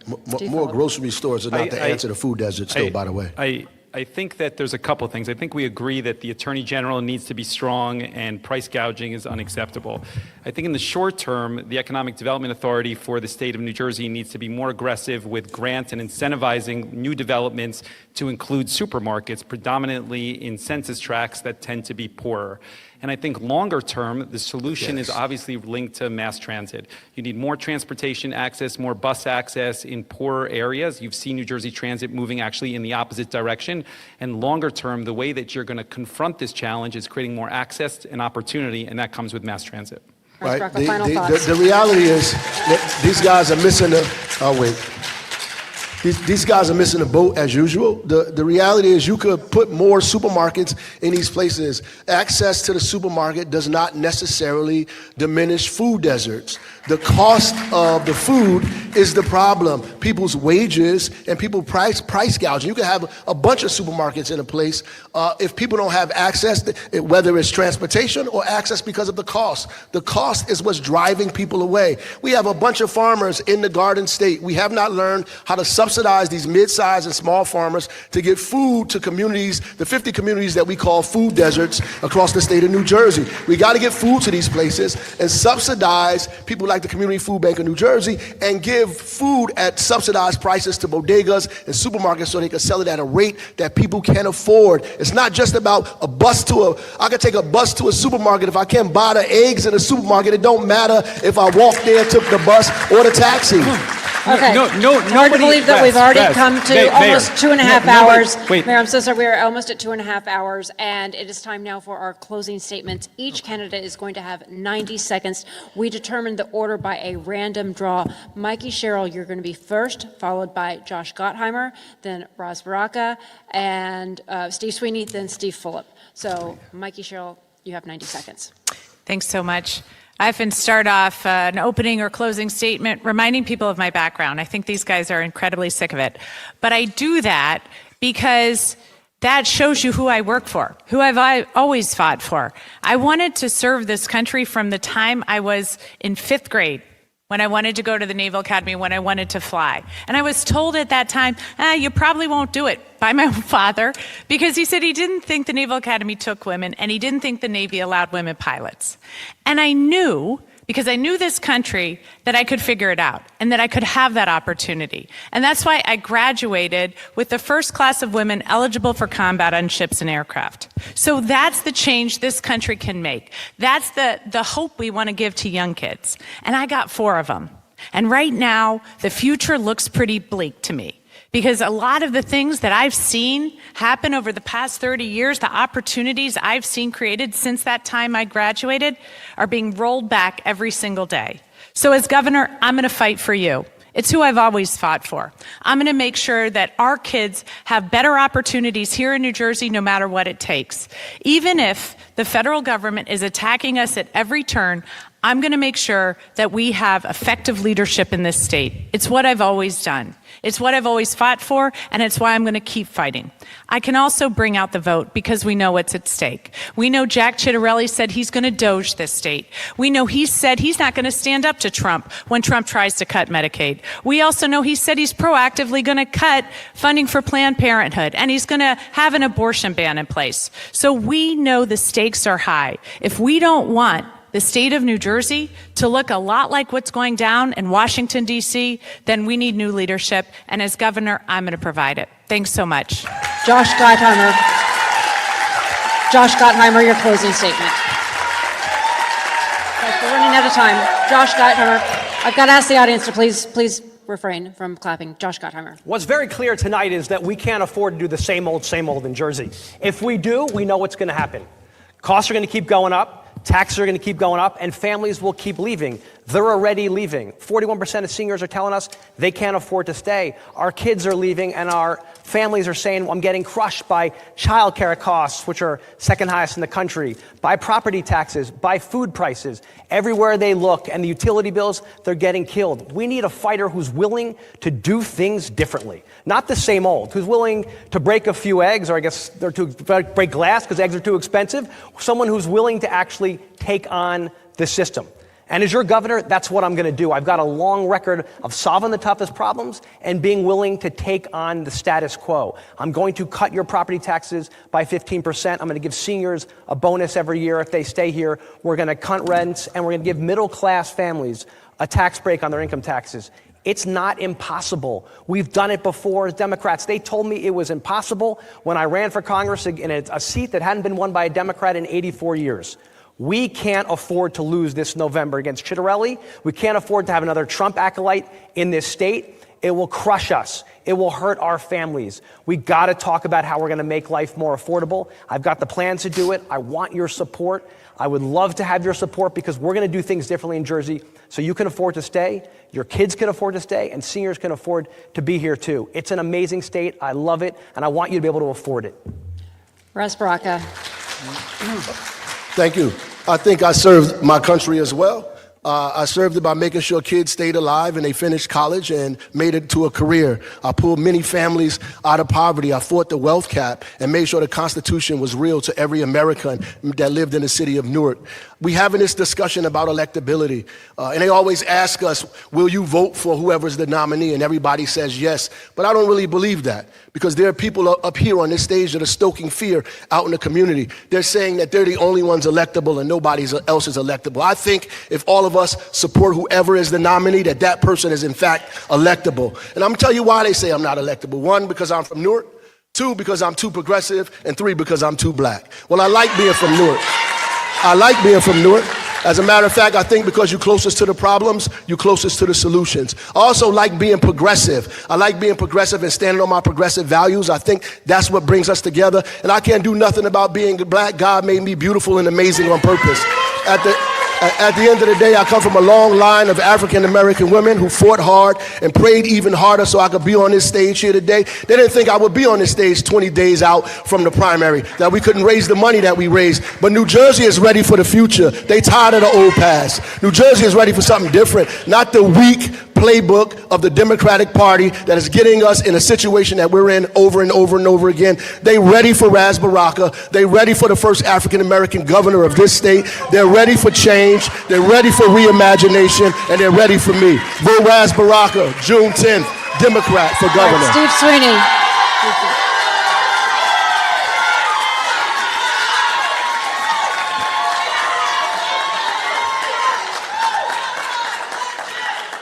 You know, Steve you Sweeney. realize how much I hate following him? Because he is a great speaker. Look, New Jersey is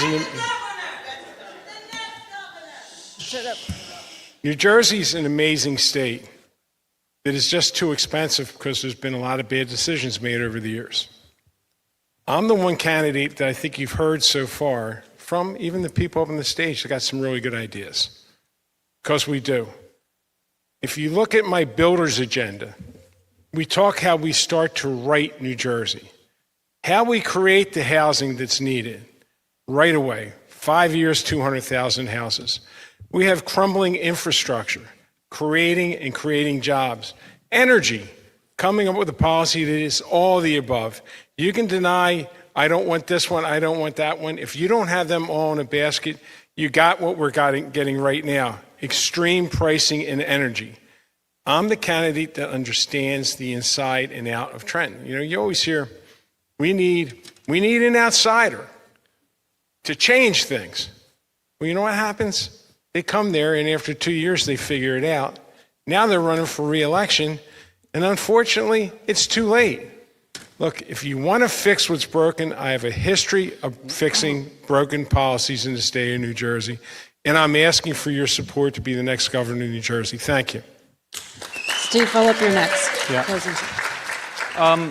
Look, I've tried for the past 2 hours to talk in specifics about what I would do, whether it's changing Rutgers or congestion pricing or the turnpike widening, because I think people in New Jersey deserve that sort of vision. And I think only with that sort of vision can you win in November.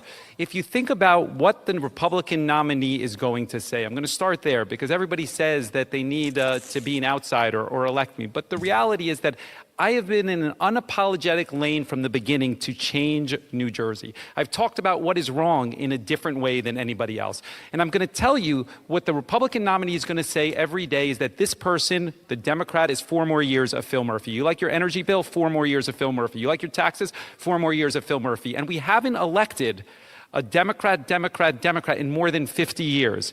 And if you are an establishment candidate, if you are a creature of the Democratic establishment here in New Jersey, if you have the same consultants and the same lobbyists and the same message, you are dead on arrival in November because you can never walk away from that. And that baggage is tough to starting point to move independent voters. It is not going to be only a referendum on Donald Trump because independent voters in the state of New Jersey, a lot of them voted for Donald Trump. The people that don't like Donald Trump are sitting here in the room, and there's plenty of us, and we agree on that, but they're in our camp already. You need to move independent voters. You need to move Republican voters with a clear vision of what New Jersey looks like. If you are an institutional establishment, same old candidate, you're dead come November because the state of New Jersey will not be looking for that. And that's the reality of the conversation. So I ask you to think wisely on June 10th because it is true. It is a tough election that the entire country will be watching, and it will not be an easy election. So please think about the validity of what I'm saying on who and how and what type of message is most effective come June 10th and then come November. Thank you very much. And that brings us to the end of tonight's New Jersey gubernatorial Democratic primary debate presented by Uber. Streaming is sponsored by Stand With Crypto and sponsored by RWJ Barnabas Health and Horizon Blue Cross Blue Shield. I'd like to thank our panelists, David Wildstein, Micah Rasmussen, Joey Fox. Also, thank you to our candidates for joining us, Raz Baraka, Mikey Sherrill, Steve Sweeney, Josh Gottheimer, Steve Fulop. Thank you all. And thank you to our audience, even though you didn't listen to all of our rules all the way through. And we thank you so much at home for watching. We're going to be back here Tuesday night with the Republican candidates. We're just stay tuned because there's more. We've got a post-show debate coming up as well as our coverage of the press gaggle with each of the candidates. You're going to hear more from them. I'm Laura Jones. Have a great night.